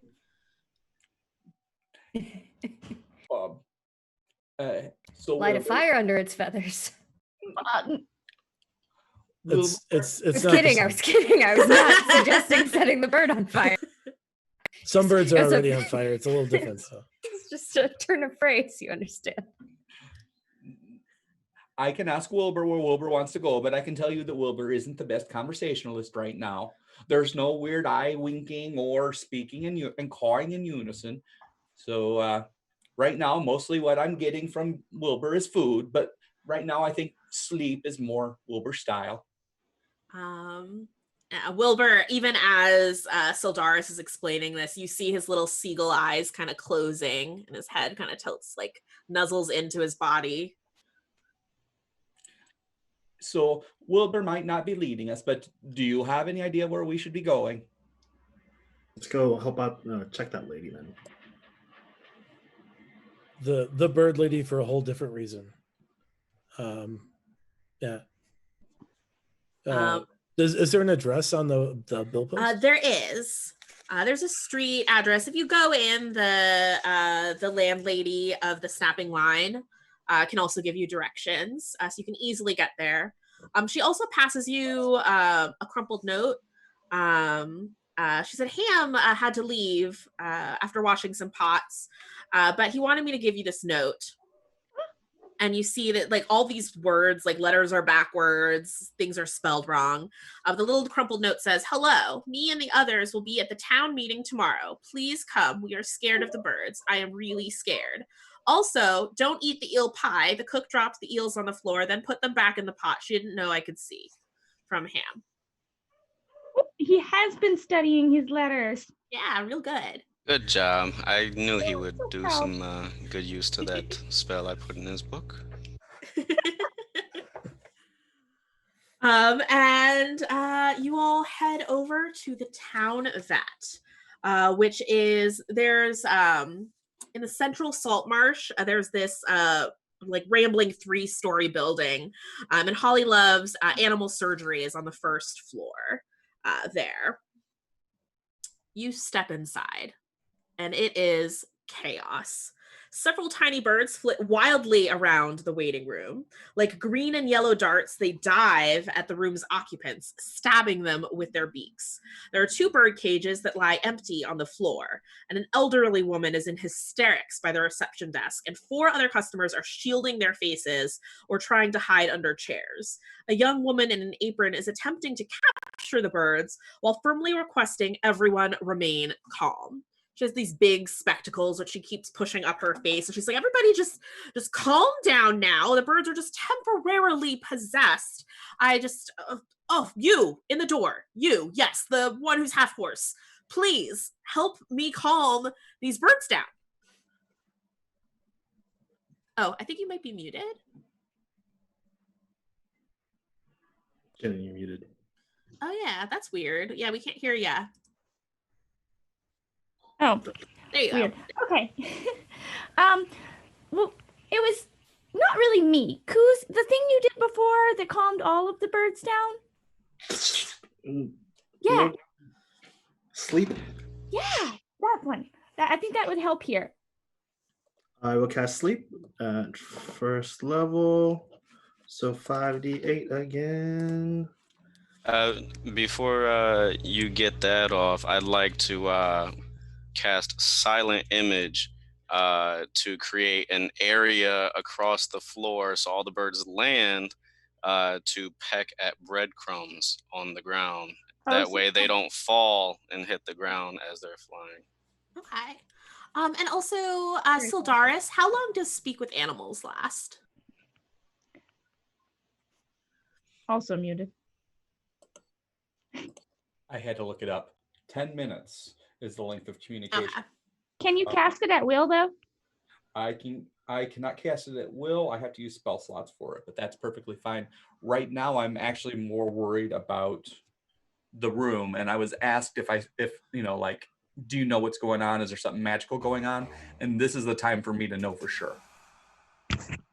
So I got 20 hit points worth of sleep. Okay. Is that like 20 birds? And breadcrumbs all across the floor to provoke them to go down and eat. Okay. And green eyes that can see magic at work in the room. Oh, okay. It's typically an investigation check for them to know if it's real or not. Okay. You see that there's a number of birds, like these 2 canaries that are flying around. There's a parrot and a budgerigar. Let's all imagine what that is if you don't know what it is. I'm imagining that it's humongous and blue. But one of those, the 2 canaries kind of glide to the ground and fall. Thank you. A budgie is a small parakeet. I have heard budgie before. I didn't know that was short for something. So thank you, chat. The two canaries glide down and fall asleep, kind of curled up next to each other. The budgie continues to fly around, and the hysterical old woman goes, "They're trying to kill me! They're trying to kill me!" Others are like starting to leave, like with their eyes mostly covered. And the young woman with the spectacles and the white apron says, "Please, I hope you haven't harmed them. They seem to be sleeping. Okay, that's fine." And with the canaries have commotion having died down, you hear a voice coming from another cage in the back of a room where there's a parrot, and it just keeps going, "Stupid woman, stupid woman," looking at the old woman who's in hysterics. Well, that's not very nice. Oh. I'd like to walk back and talk to the bird that can talk back to me. Okay. But is there anything going on magically?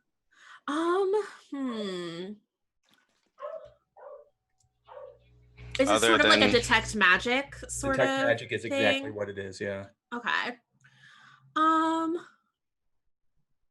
I'd say that you get slight auras around the birds, in enchantment aura. Okay. And as you're pushing your way through the commotion, as all the other customers at the vet start to leave hurriedly with their animals, the young woman who you deduce is Holly Love Dardusk, the vet Dardusk, says, "They only act like this for a bit. We shouldn't hurt them. They will go back to normal." And you're making your way towards a parrot? Mm-hmm. And what do you say? I'll say, "You might be right. She might be stupid." Stupid woman. Not very nice. Why is she not nice? Not very nice. Not very nice. And then as you're leaning down towards the cage, make me a dexterity saving throw.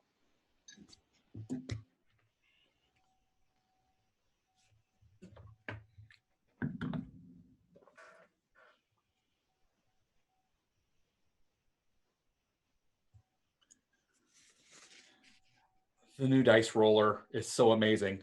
On D&D Beyond. 15. A 15. All right, you're able to pull your head back just in time as this parrot leans its head through the bars and tries to snap at your eye. Oh, that's not very nice. The woman Not might be very stupid. nice. The woman might be stupid, but I'm not stupid. I'm trying to help you. Stupid. Somebody stealing? It tilts its head and goes, "Thief. Eye for an egg, eye for an egg." Who's the thief?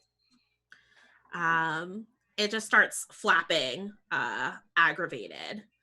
"Thief. Find the thief. Find the thief." Okay, tell me what the thief looks like. I'll find the thief. And what eyes? Maybe. I want to try and... Oh, yeah, I'm sorry. I want to try and help Sildaris out with his interaction with the bird. So I'll create an illusion on the shoulder of a bird crawling up and speaking back to the bird saying, "You're the thief." Okay. Just to kind of like get it and try to like help him with like talking to it to get it to give more information at some point. Yeah, the bird flaps its wings, stomps its little talons, and bobs its head up and down. And it just adds, "Little thief, little thief." Little thief.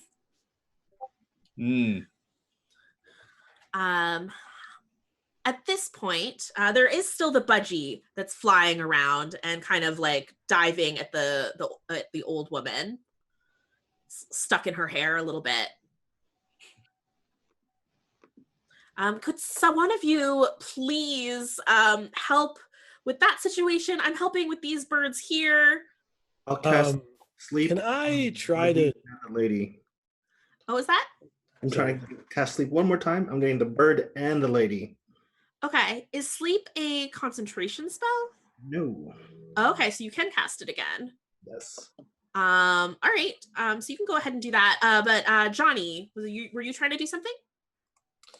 I was just gonna see if you would let me protect the lady by using deflect missiles, and the missiles are the bird. You know what? I'll allow it. The bird is like diving, and how are you deflecting the little bird? Snatching them out of the air. I don't have like catch missiles yet. Like that's not a thing I have yet. But I'm just trying to like, I guess, keep the bird, like grab at the bird to make it like fly away again before it like hurts the lady. And that's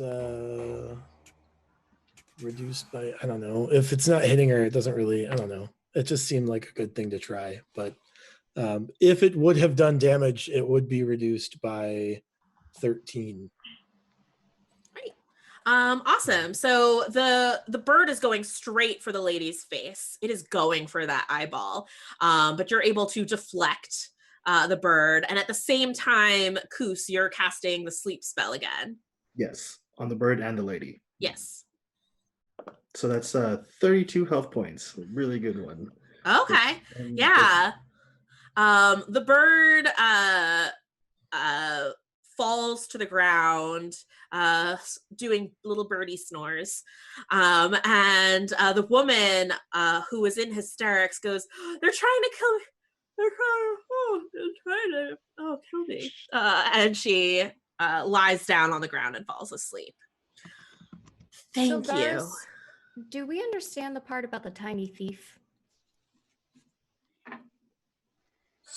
So the parrot isn't speaking in a way that only I can understand it. So parrots talk. I just assume when the birds are talking, they're talking to you. That's on me. The birds are talking. The birds are talking to me this time. Normally, but it's a parrot, so it's talking in common. Just like I think parrots. at some point then Quake leans over to Soldaris and just says, "Are birds supposed to do that?" Do what? Talk to us. The talking thing. Parrots. If they're Yeah. smart. Yeah. Stupid woman, stupid woman. Birds are smart. Are they supposed to be rude? Parrots, Rude. yes, often. You can teach them words, but you can't teach them social graces. I've been trying. Mine still doesn't eat with silverware. Trust me, this parrot, this has nothing to do with what's going on with the birds. He's never been very nice. I am Dr. Dardusk. Thank you so much for your help with those birds. I apologize. My office isn't usually this chaotic. Was there something I could help you with? You have an animal that needs help? Don't tell me you've brought more birds. Just Wilbur. But Wilbur doesn't need your help. Wilbur's a good bird, aren't you, Wilbur? Wilbur's like asleep. I don't know if birds can drool, but he is. Don't mind. Don't Beak mind open, Wilbur. tongue Wilbur's in out. A carb coma. No, my friend here points down at Johnny Mulemaster. Says that you are a bird expert, and so we came to talk to you. I am the local vet. People have been bringing so many birds in. The birds have been escaping their cages, attacking their owners, and so I have my hands full. Were you answering my ad for help with the birds? You were really very good. Yeah. We are. What's aside from them being disgruntled and not wanting your help, do you need help with? Well, I just need someone to help me keep up with appointments. There are so many people bringing their birds in. The thing is, the episodes do pass, but they do go into this sort of hysterical mania. For those I've been able to speak with, through my Speak with Animals, they seem very focused on searching for an egg. And saying they will trade eyes for eggs, so they're attacking quite a few eyes, which is unfortunate. You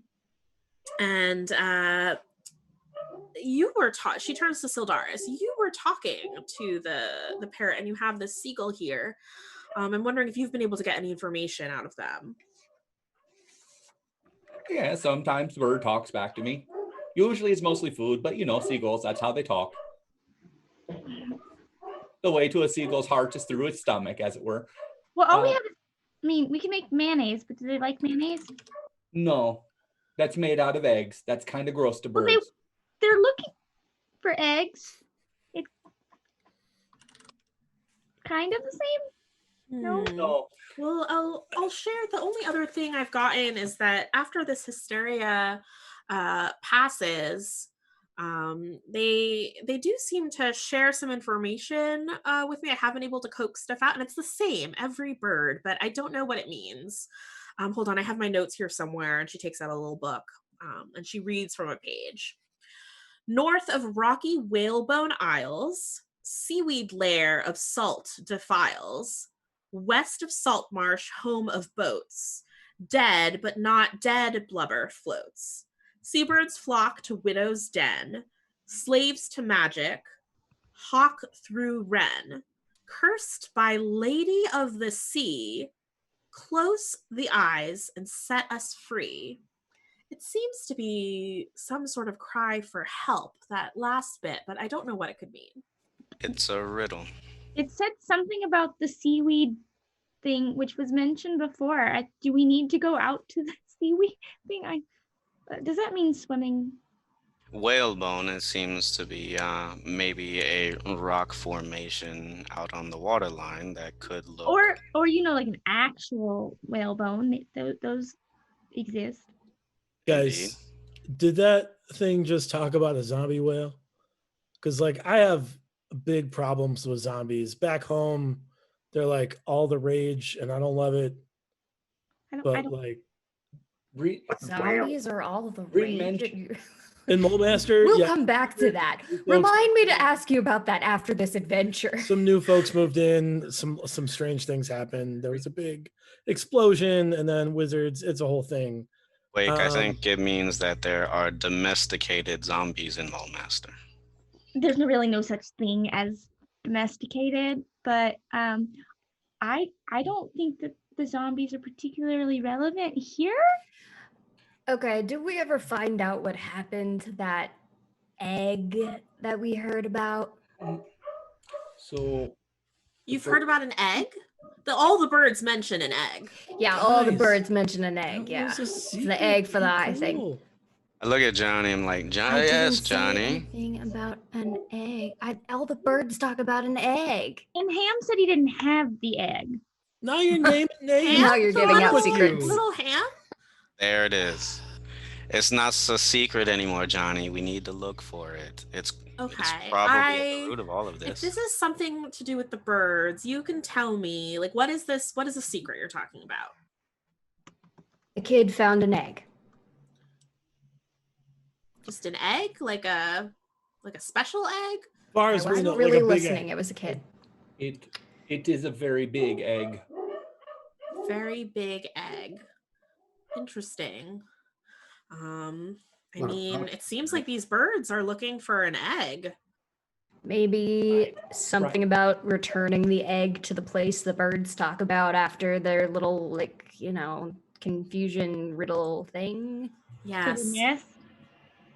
It's a seaweed lair of salt.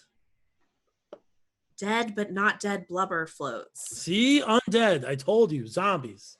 No, I get the zombie thing now. No, I see it. It's terrifying. Yeah. Okay. Do you think it's a zombie whale? I don't know. You're the one that heard this riddle. Well, I'm just translating what the birds would also said. be cool. Yeah. Have I ever heard of anything along the coastline here in my travels coming this way? Roll me a history check. Do we got any donation die? We do have domain dice. Domain die? If you would like to use one, I will allow it. Hey, I will use one to roll at advantage. That's a 16 on history. Okay. You do know that there is a lot of very strange marine life around Saltmarsh. You've not necessarily heard about zombie whales, but you do remember when you all had been conversing with Bryn, that she mentioned seeing something out in that big swarm of seaweed. And perhaps Sidaris had mentioned to you that I she was saw trying, a but spout. everybody was talking and yapping, and I couldn't get in there to remind them that Bryn had told us about the whale with the red spout of water coming out of its top. And Bryn did mention that she could take us out onto the water in the morning. That's true. Mm-hmm. I'm sorry, Sildaris. We should have listened. It's okay. You have important things to say. I just want to let you know, Quake, that whales spouting red things out of their spout, that is not normal either. Oh yeah, you're good. Thanks. I was gonna ask.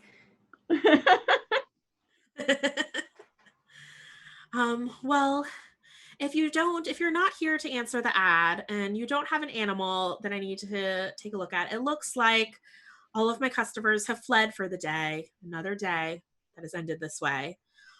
So I'm going to close up and get home so that I do not get attacked by birds in the middle of the night or murdered by whoever is murdering people in Saltmarsh. I recommend you're getting somewhere safe for the night as well. Wait, before you go, did these murders, are they in such a way that birds could have done it? So the guards have consulted with me, wondering the same thing because birds are going crazy. People are being murdered in crazy ways.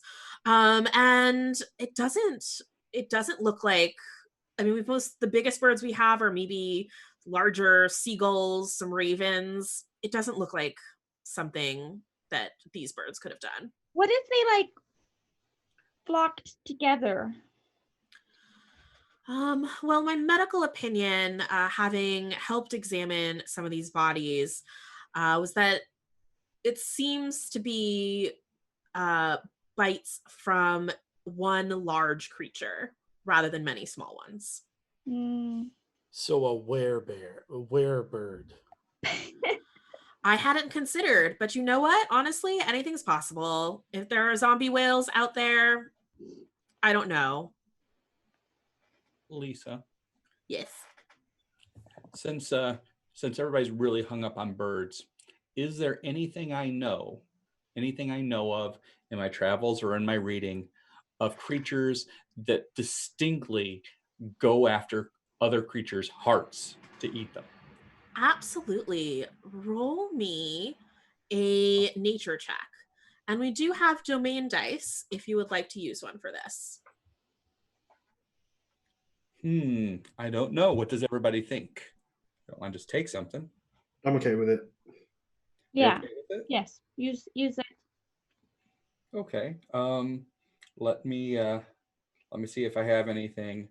I don't know if this matters, but I do have Fae as my favorite enemy. So if it's if it involves any of that, otherwise I will just make a check.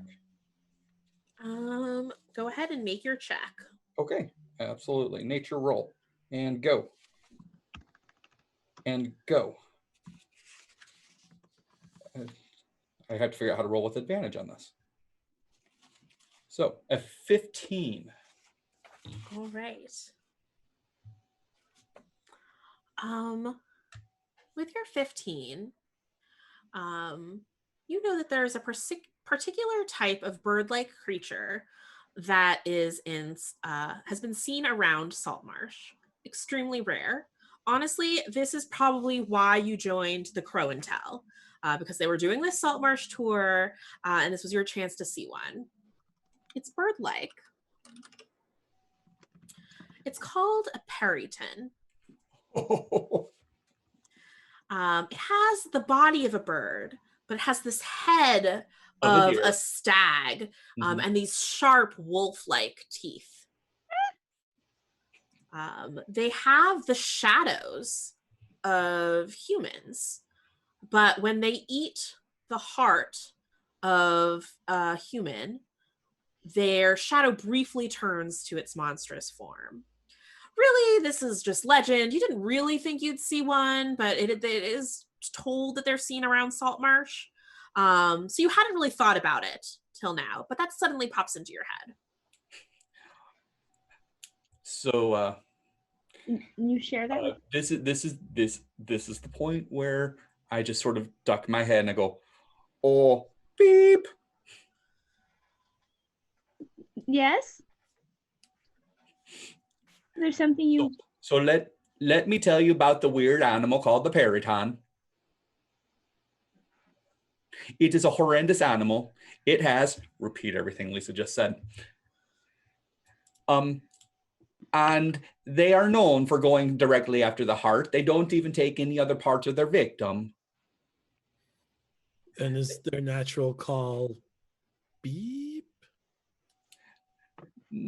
No, that is the thing I did so that the stream is appropriate. Oh, okay. And if it's peritons, oh boy. Opta.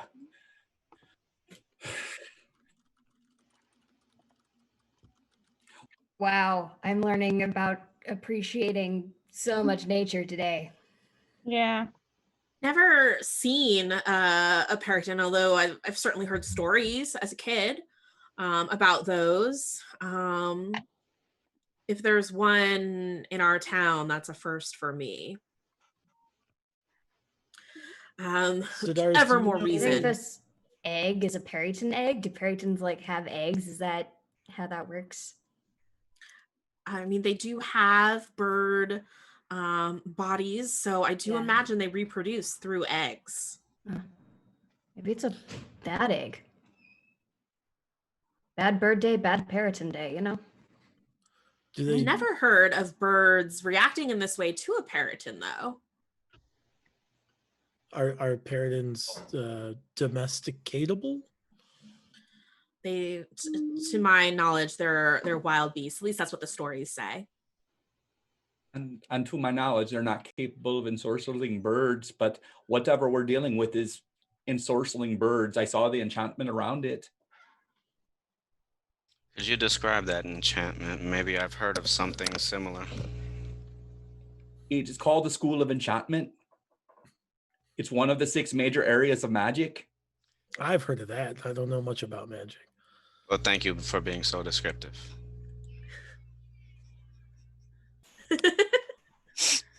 I would like to probe deeper and just kind of like piece together all the things that I've seen and see if I can relate them to any specific type of magic related to like charming of animals or anything along those lines.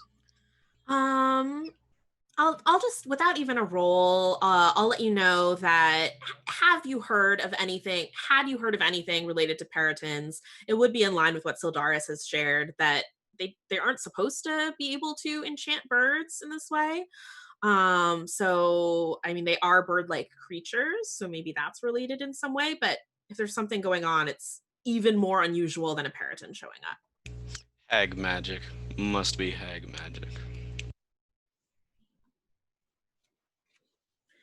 In So- any case, Holly Love encourages you all to leave so that she can close the office, and tells you really, wherever you're staying, you really should get back there. This creature sounds very dangerous. Should we go back to the place Ham suggested to stay, the tavern at the beginning? I think that would be prudent.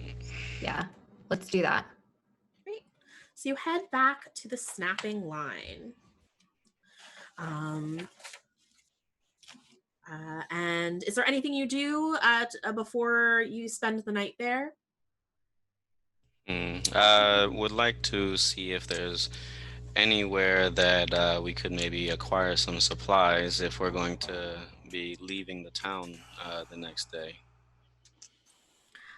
Stores have mostly closed. It seems like as you're heading back, folks are in a hurry to close up shop, but they should open again early in the morning. So no chance at catching any of them as they're leaving or anything? Is there something in particular you're looking for? I was looking to see if I could find a store to maybe get some health potions or any like antitoxin, because we're talking about bloating flesh, so there might be something poison related. Well, I have capabilities to handle most of that. All right. Yeah. I'll say you're able to acquire 1 healing potion from someone who's closing up quickly. But aside from that, folks have shuddered. They're trying to get home and not get murdered. Okay. So the next day, bright and early. Real quick, is Ham around or does he live somewhere else? Ham lives somewhere else. Okay. But he had left you that note that he was going to meet you at the town meeting. Right. Okay. So the next day, you guys get up bright and early. Folks seem to be like busy in the streets, heading to the town square. And the roof of the town hall gleams in the red light of dawn. Steps rise to the building's main entrance, where members of the town council are flanked by heavily armored guards. More stern-faced wardens patrol the terrace, protecting the other guildsmen and nobles. The forecourt below is crowded with common folk and armed sentries. The locals wait for the council to speak, whilst nervously glancing at the starlings who chirrup in the eaves of surrounding buildings.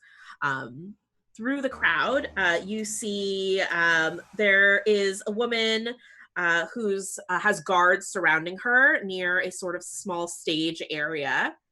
She seems like someone in charge who will be leading this meeting. But also through the crowd, you see Ham. He's accompanied by a number of small children, and he's kind of waving at you. I'll move towards Ham, I suppose. Okay. You move towards Ham, and he says, "These are the people who saved me." And you see a number of children who are kind of crying a little bit. One of them's like, "We're getting in trouble, aren't we? Ham got us in trouble." And another kid who is kind of has his back to the crowd and is carrying a very large egg, kind of surrounded by his little coat, and kind of looking at you defensively. This is a big. And so I hear them say that. I instantly know that these kids are kind of on guard and be like, "Oh no, I'm a kid like you. This is just make believe. And here, let me put on my real form, and I'll do disguise self to make my self look much shorter, like a child, to kind of like take them off of being on guard. That way they'd be more likely to talk to me." All right, make me a persuasion check. Possible for deception? Yeah, deception check. It's definitely deception. Okay. That fell. That's a 9. They squint their eyes at you. And the really defensive kid with the egg says, "I don't trust them. Grown-ups are always trying to trick us." No, this is actually how I am. See? Look, no hair. And Ham kind of tugs on Phip's arm and says, "No, you tell him what you saw. Tell him what you saw." What happened? Well, I was trying to hide the egg, and I was walking through the middle of the night, and I saw these 2 people outside someone's house. There was a woman who was really tall and really, really ugly, but I could only see the other person's shadow, and his voice sounded like really growly, and he kept coughing. I was kind of scared. They were looking for the egg, and they were angry that they didn't have it. And then the lady said, and he kind of mimics her voice, "Soon we'll be together, my beloved." Blech, cooties. And she talked about a ritual, probably a cooties ritual. Yeah, I hate that. Girls are gross. They narrow their eyes at you again. You guys got your shots, right? I just want to make sure. I'm here to make sure that you're healthy. We can keep you inoculated from the cooties. Oh, don't worry. I have my cootie shot. Good. It's important. Circle, circle, dot, dot. Now you've got your cootie shot. Hey, kids, we're not here to get you in trouble. We're just here to make sure that these bird problems stop. It sounds Okay. Well, related to this giant egg that you acquired. I'm not going to say stole. That's accusatory. But Okay. however you got it, Means. apparently it might be causing some trouble. well, it might be causing some trouble, but are we in trouble? We're going to do everything we can to keep you from being in trouble. All right, because what I heard was you found the egg and he throws it at you and starts running away through the crowd, and the other kids like start to scatter. Perfect. I will catch the egg. This is the thing I wanted to happen. Okay. As soon as you catch the egg, suddenly the starlings that were on the buildings start to flock in a vast murmuration, a billowing black cloud against the golden light of day. The birds roil overhead, throwing the town square into an unnatural gloom. Onlookers gasp as the swarm takes the shape of a giant eye sweeping over the plaza. As quick as it materialized, the eye explodes as hundreds of screeching starlings plummet from the sky to attack. The eye. Oh yeah, go ahead. While that's going on, I want to strike a aggressive pose against the egg as such a way of saying, "Leave us alone, or I will destroy this stupid egg." Okay, interesting, cool. You do so. The eye scanning like almost seems like it like stops right above you. And the pupil kind of extends out in your direction, and then it's a swirl of starlings heading right for your group. I need everyone to roll me initiative. Oh boy. All right. Sweet. You want us to give it to you as we go, or? I'll read down the list I have written here on a piece of paper. Ginny. 17. Renee. Also 17. Do you guys have a preference who goes first? Nope, not at all. You can go because I'm kind of slow. All right, I'll quick draw my crossbow. Connor. 8. Brian. 12. Marv. 10. Miguel. 5. All right. So Quake is up first as these swarms of starlings head towards you. Yeah, so her crossbow was never actually over her back. She had it slung over her shoulder. So immediately she raises it to strike, just shoot into the Thing. It was not great, admittedly. It was a 11. An 11, the swarm of starlings like disperse as your bolt goes streaking through the sky and then flock again. All right. Gwyneth. Probably should have gone first in hindsight. I'm gonna cast Bless on, let's see, I guess Johnny, Uman, and Koos. Zara seems very capable. This is just gonna cast sleep all the time, so just cast it on somebody else. Okay, so Sildaris, you're blessed. Awesome. And I also forgot to remind you, Quake, that we do have 4 domain dice banked if you would like to roll your shot again. You know, I think I would actually. Wow. That's better. That's a 14. 14 will strike. Yes. Okay.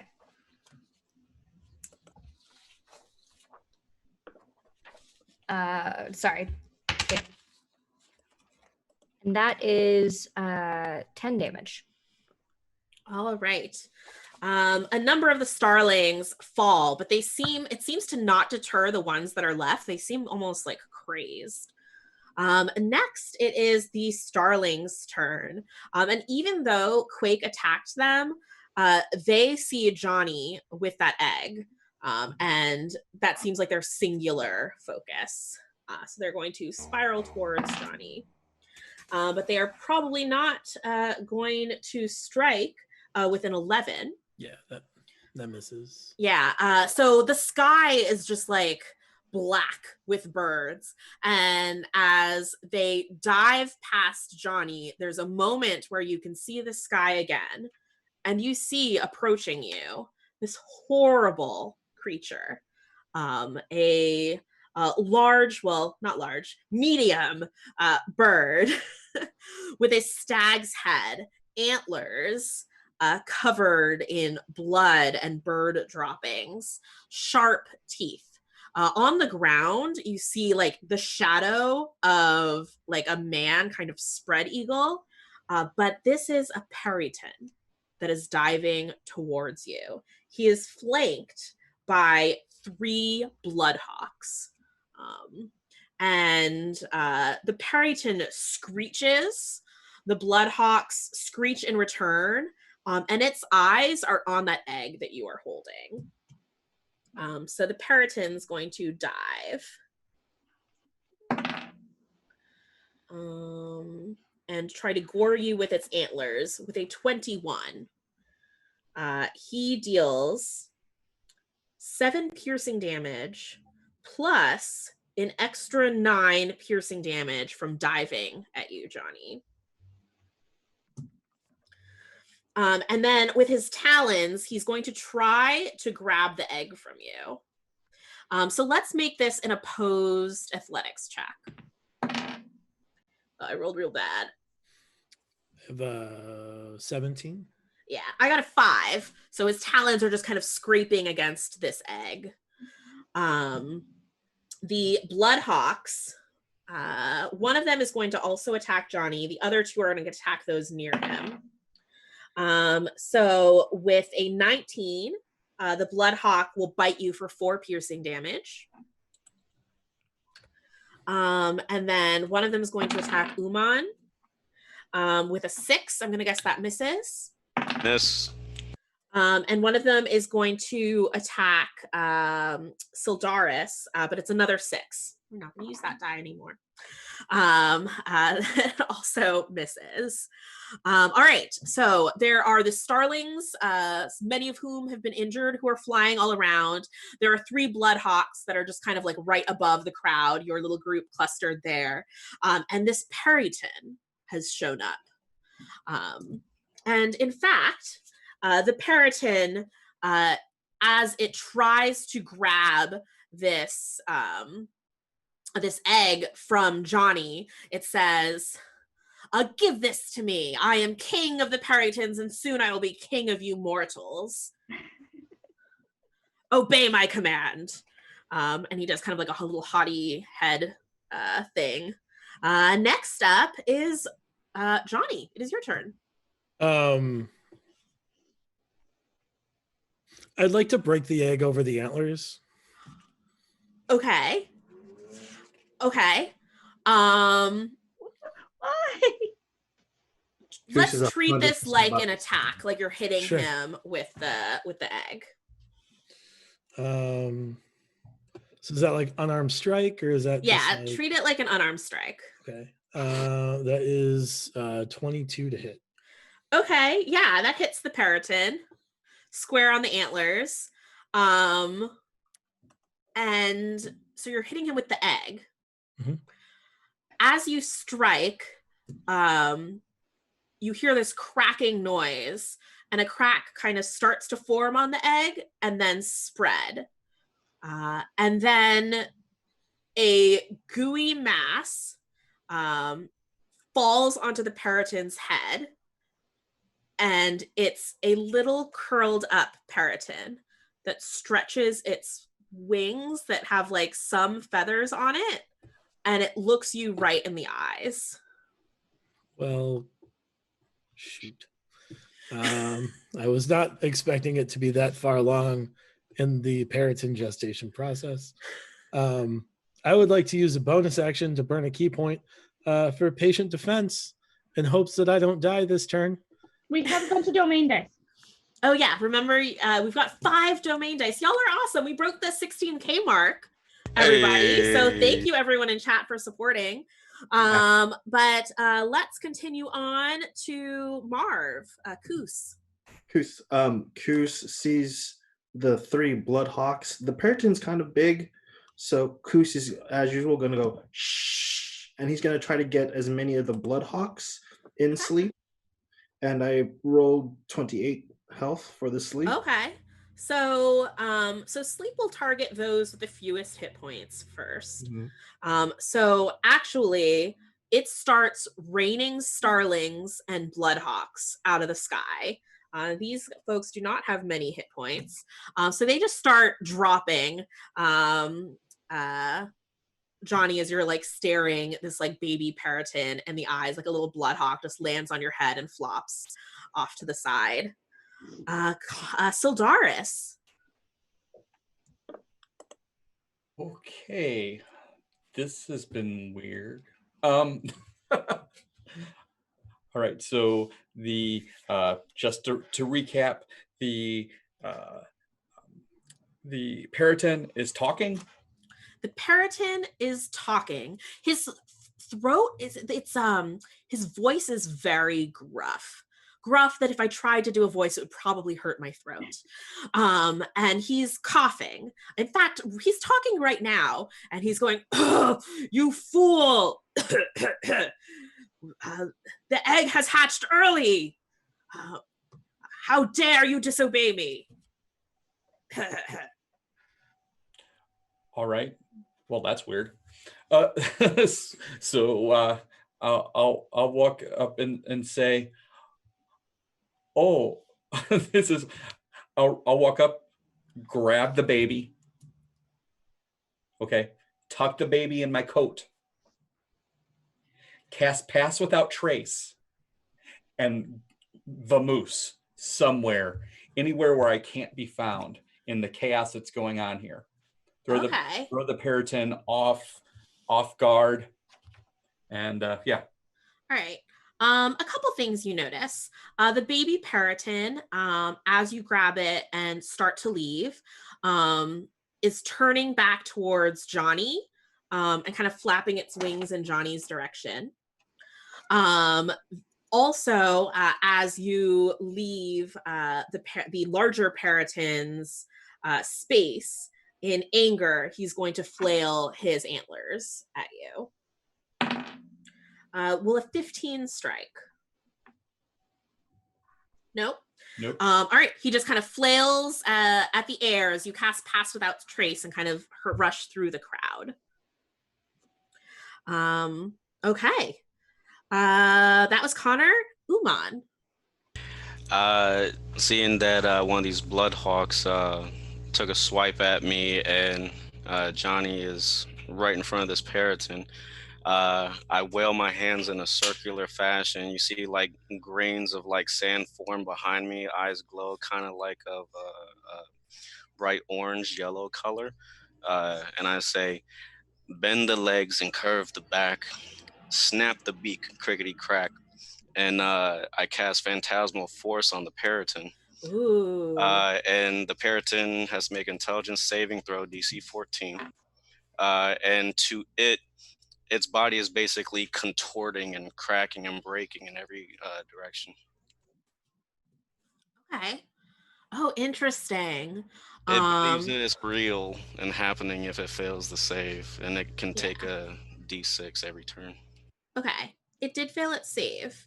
Its reaction, and it will take that damage, but its reaction isn't what you would think it would be.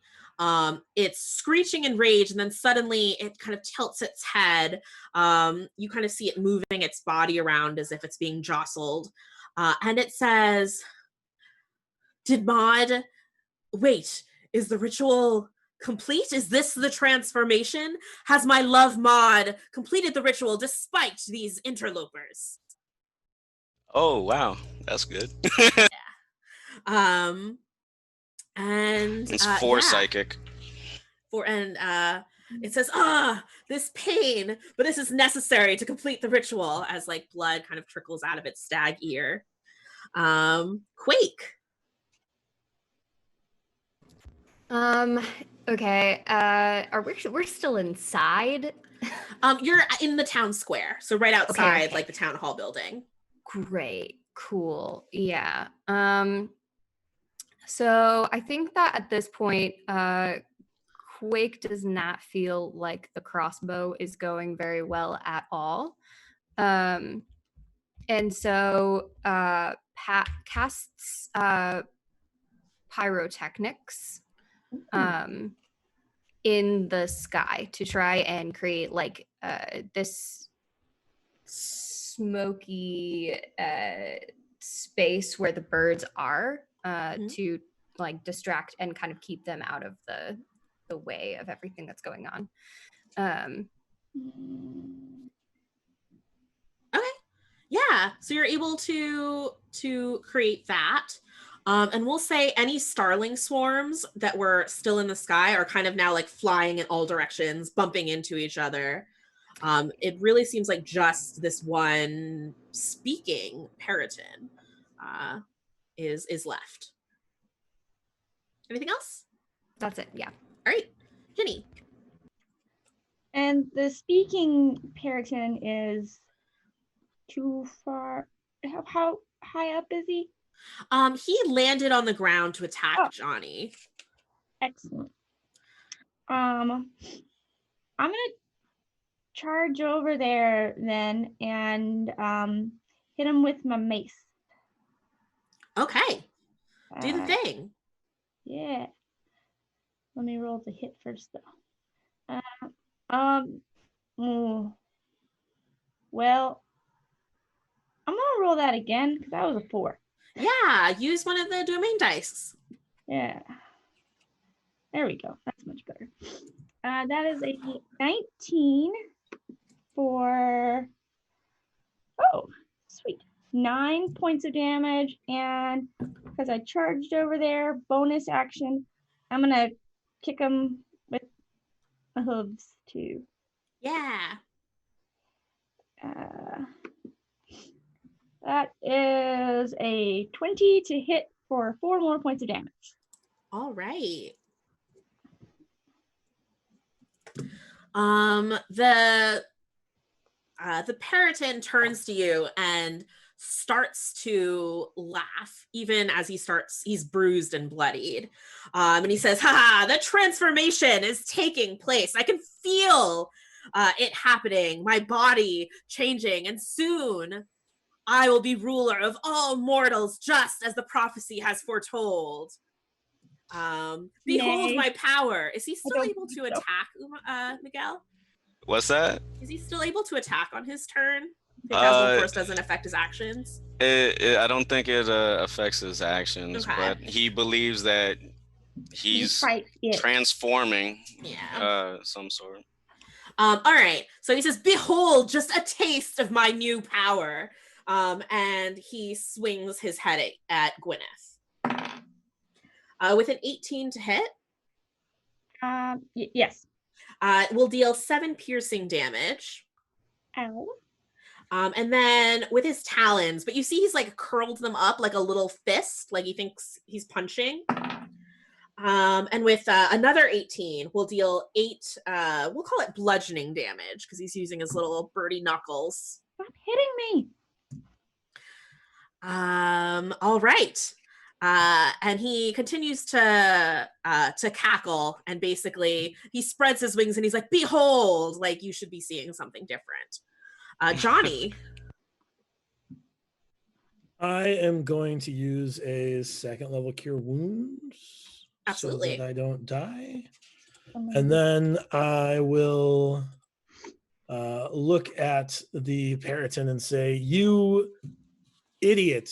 Maud sent us to speed along the process. She contacted Johnny Molemaster.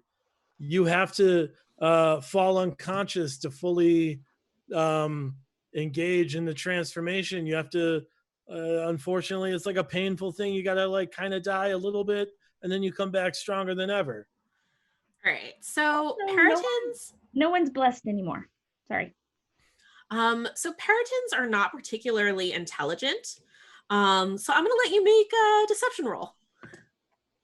Actually, and if you'd like to use a domain die, go for it. I don't need to because that's a nat 20, What? which means I have a total of 20. All right. He kind of tilts his head And he says, my love did not tell me of this part, but maybe she was trying to spare me. The egg hatched, that was part of the ritual. Yeah, I hatched it, I know. And then he spreads his wings and says, do your work. All right, guys, go for it. He's maybe doing an anti-dodge.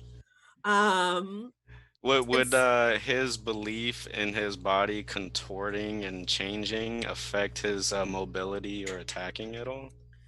I think he's like imagining that he's attacking with transformed parts, even though he's still like swinging his head or punching with his talons. But now he's convinced that this is part of the ritual. So he's standing particularly still, his head raised, chin tilted in pride. Koos. Koos was on Gwyneth's back, and he's just gonna pop up from on like her shoulder and get away from Gwyneth. And then we'll use his dragon's breath. It's lightning, but because of all the soap that he ate, it also comes out with like a lot of bubbles, so like lightning bubbles. No. Like the Squirtle from Pokemon. I love that. Like it's lots of little like those little like static balls. Yep. So he gets a save of he's got to beat 12. If he beats 12, then he takes half of 12.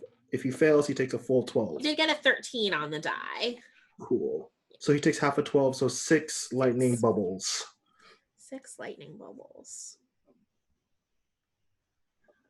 And then I'm just gonna like pop like back down behind Gwyneth's shoulders.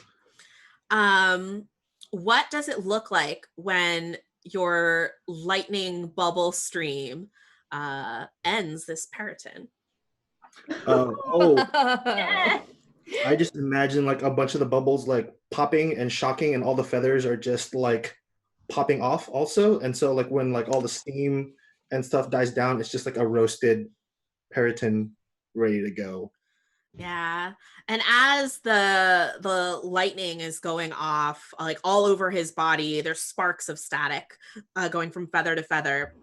He's Johnny and Gwyn right up there hear him saying, yes, the transformation is complete. I feel myself transforming. Bow before Kragan, king of humans.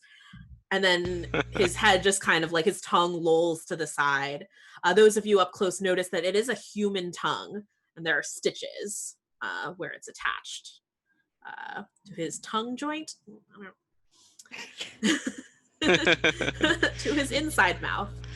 His inside mouth. Yeah. Did that just work? Well, my magic just made him believe that he accomplished his task, so job well done. He's not actually turning into something else right now, is he? No, he looks exactly the same as you first saw him, but he thought he was changing. No. I mean, he's not, like, we didn't actually complete a ritual, did we? I didn't, like, trip into the truth there. You kind of pause as you see that human tongue, but you see those stitches, and you feel like this is something that was done before. It doesn't look like a transform sort of thing. But you hear behind you someone go, zombie whale!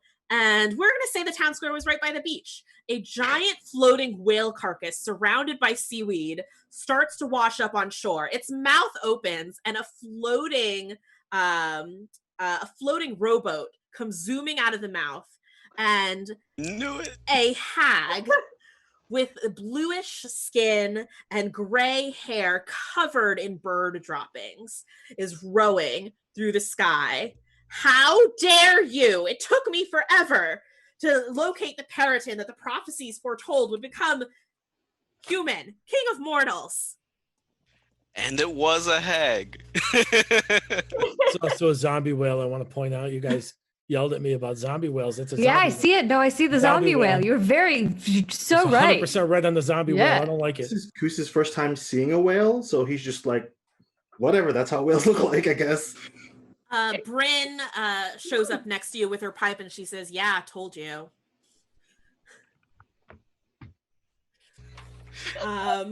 And the hag says, "I'm Salty Maud, and you've ruined my plan." Maud, the one that got it. Got it. No So- sense in getting all Well, do you have salty anything now. to say for yourself? Well, Salty Ma, your name suits your attitude. Yeah. Kus is gonna be like, "I'm not a human, I'm a dragon," and then I lightning breath her. You're not. Oh, Do not do that. No. do you lightning breath her? She gets a I mean, save, I suppose. yes. All right. She does make her save, but I guess she'll take half damage. Yeah, she's gonna take half of 11. All right, so she takes 5 damage. It kind of ripples across her, and she kind of turns away and then turns back to you, her eyes pissed.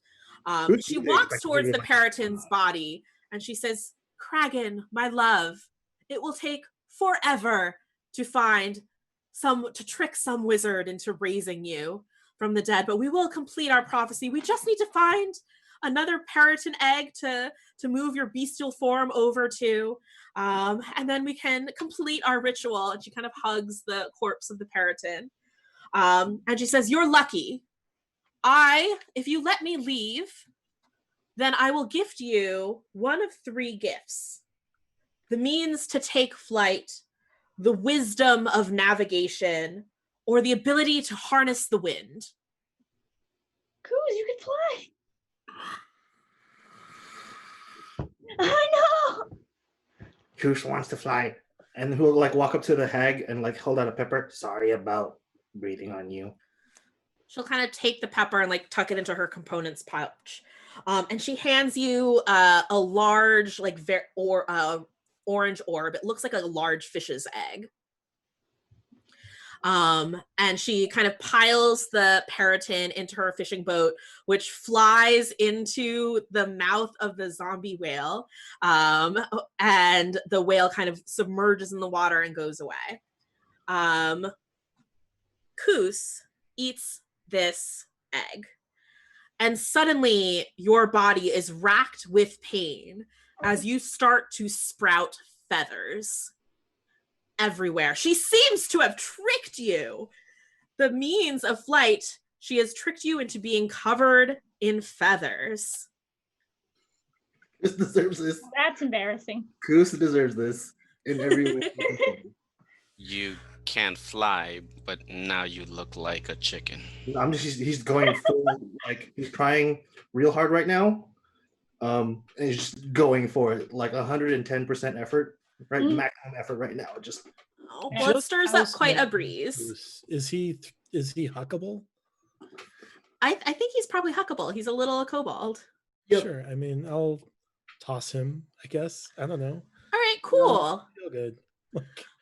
We'll say at least this one time, you are thrown perfectly, like a great throw of a paper airplane. With your new feathers, you glide, and for a moment before you fall and hit the ground, you know what it feels like to fly. You just hear. When Sildaris eventually returns with his baby Periton, it immediately, like when it sees Johnny Mulemaster, like wriggles and flails, and then stomps over to Johnny's feet and just stands there and stares directly up at you. Oh my God, it's imprinted on me. This is amazing. And it opens its little mouth and all of its little wolf teeth in like a big grin. What do they eat? Human hearts. They It eat does. human hearts. As a secondary option, what do they eat? Elven hearts. Berries. This As is a the kind of non-lethal option to people, what do they eat? this is the kind of pet you can only care for once, Johnny. They don't go vegetarian, my friend. I'm gonna grab one of the starlings. It has a heart somewhere. Good luck. And we fade to black as Bloodhawks. Johnny keeps going, but what's the next option? And Sildaris just keeps listing other humanoids' hearts. I do think Quake at some point just says, Yeah, watching this interaction, it's been real, y'all, but I don't think that the aviation club is for me. And Beach so day she'll tomorrow, Quake. she'll greet them all, or like say farewell to them all. And as she walks away, she pulls down her shades and casts pyrotechnics to have like fireworks above the city as she leaves. Just didn't quite find that appreciation for birds throughout this adventure. Go figure. Birds, kind of the worst. I searched the dead birds' bodies for my book. Really? What was that? I was led to believe that the birds were going to be friendly, and from the beginning they were just cruel. And this has just been a bad experience all around for Gwyneth. So I may have misled you. yeah, but so yeah, I don't think Gwyneth really. Sildaris, this might be your Crow and Tell party of one. Wilbur, though. Wilbur's a great friend. Two, party of two. Okay. Oh, okay. All right. So we thank you everybody here for playing with me. You all were a blast. That was awesome. Yeah, thank you everyone in chat for your generous donations. I can't believe we had so many donating dice. We got past that 16,000 mark for a really great cause. So thank you. And thank you everyone, like Fenway and Jake and everybody organizing. It was amazing to help even in a small way. We've got 2 minutes left. So if we want to quick do a really zoom through and say goodbye, let's start. We'll start at the bottom of my screen here with Miguel.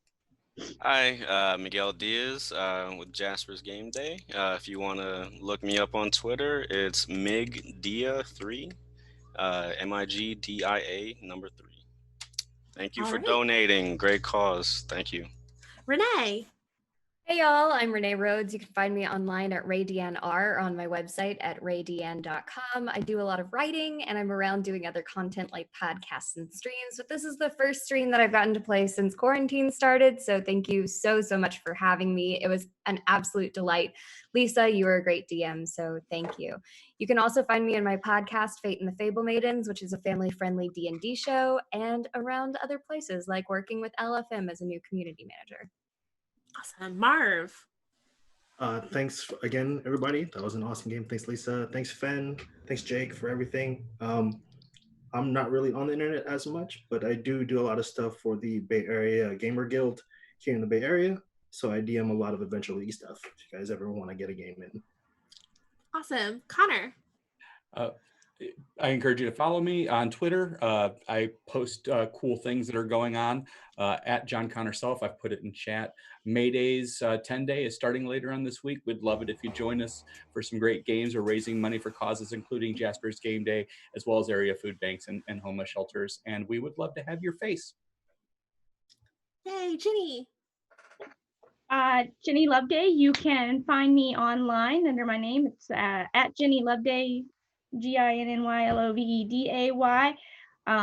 Do some writing. I co-host a podcast, a D&D roundtable, organize a couple of conventions, including all the ones Connor was talking about. You can find the Maydays convention at maydays.online. And it starts Friday, runs for 10 days, and we've got 4 opportunities to play epics and a lot of convention-created content, including some brand new stuff. Hope to see some people there. Awesome. Brian. I'm Brian Thomas. I'm the founder and owner of Initiative Coffee Company. Check us out at initiativecoffeeco.com. You can find me on all the things, YouTube, Twitter, Twitch. We do 2 homebrew streams every other week. We do on our YouTube channel, we have DM tips for all of the Season 1 Adventures League modules, 1 through 14. All of them? 14. Yeah, 14. We're going to start doing Season 2 soon, arbitrarily, nebulously soon. Check us out online. The Midida roast gets $3 per unit of coffee straight to Jasper's Game Days. You can keep making donations long after Jasper's Game Week ends. We'd love to help you out. Yeah, get that caffeine. And I've been Lysa Penrose. I'm the brand manager for Dungeon Masters Guild. You can follow me at Lysa Penrose, Dungeon Masters Guild at DMS_Guild. If watching these streams is inspiring you to play some more D&D and you want an adventure or a player option, go to dungeonmastersguild.com right now. Until May 17th, we're doing the Play It Forward event, which means 100% of your purchase is going to the person who wrote it. DM's Guild is waiving their fees, Wizards of the Coast and Fantasy Ground all waiving their fees. So for the next 2 weeks, we can support creators as much as possible. But also donate for the rest of the stream and enjoy. I think B-Dave is up next, so enjoy that game. Thank you, everybody, again. Thank you.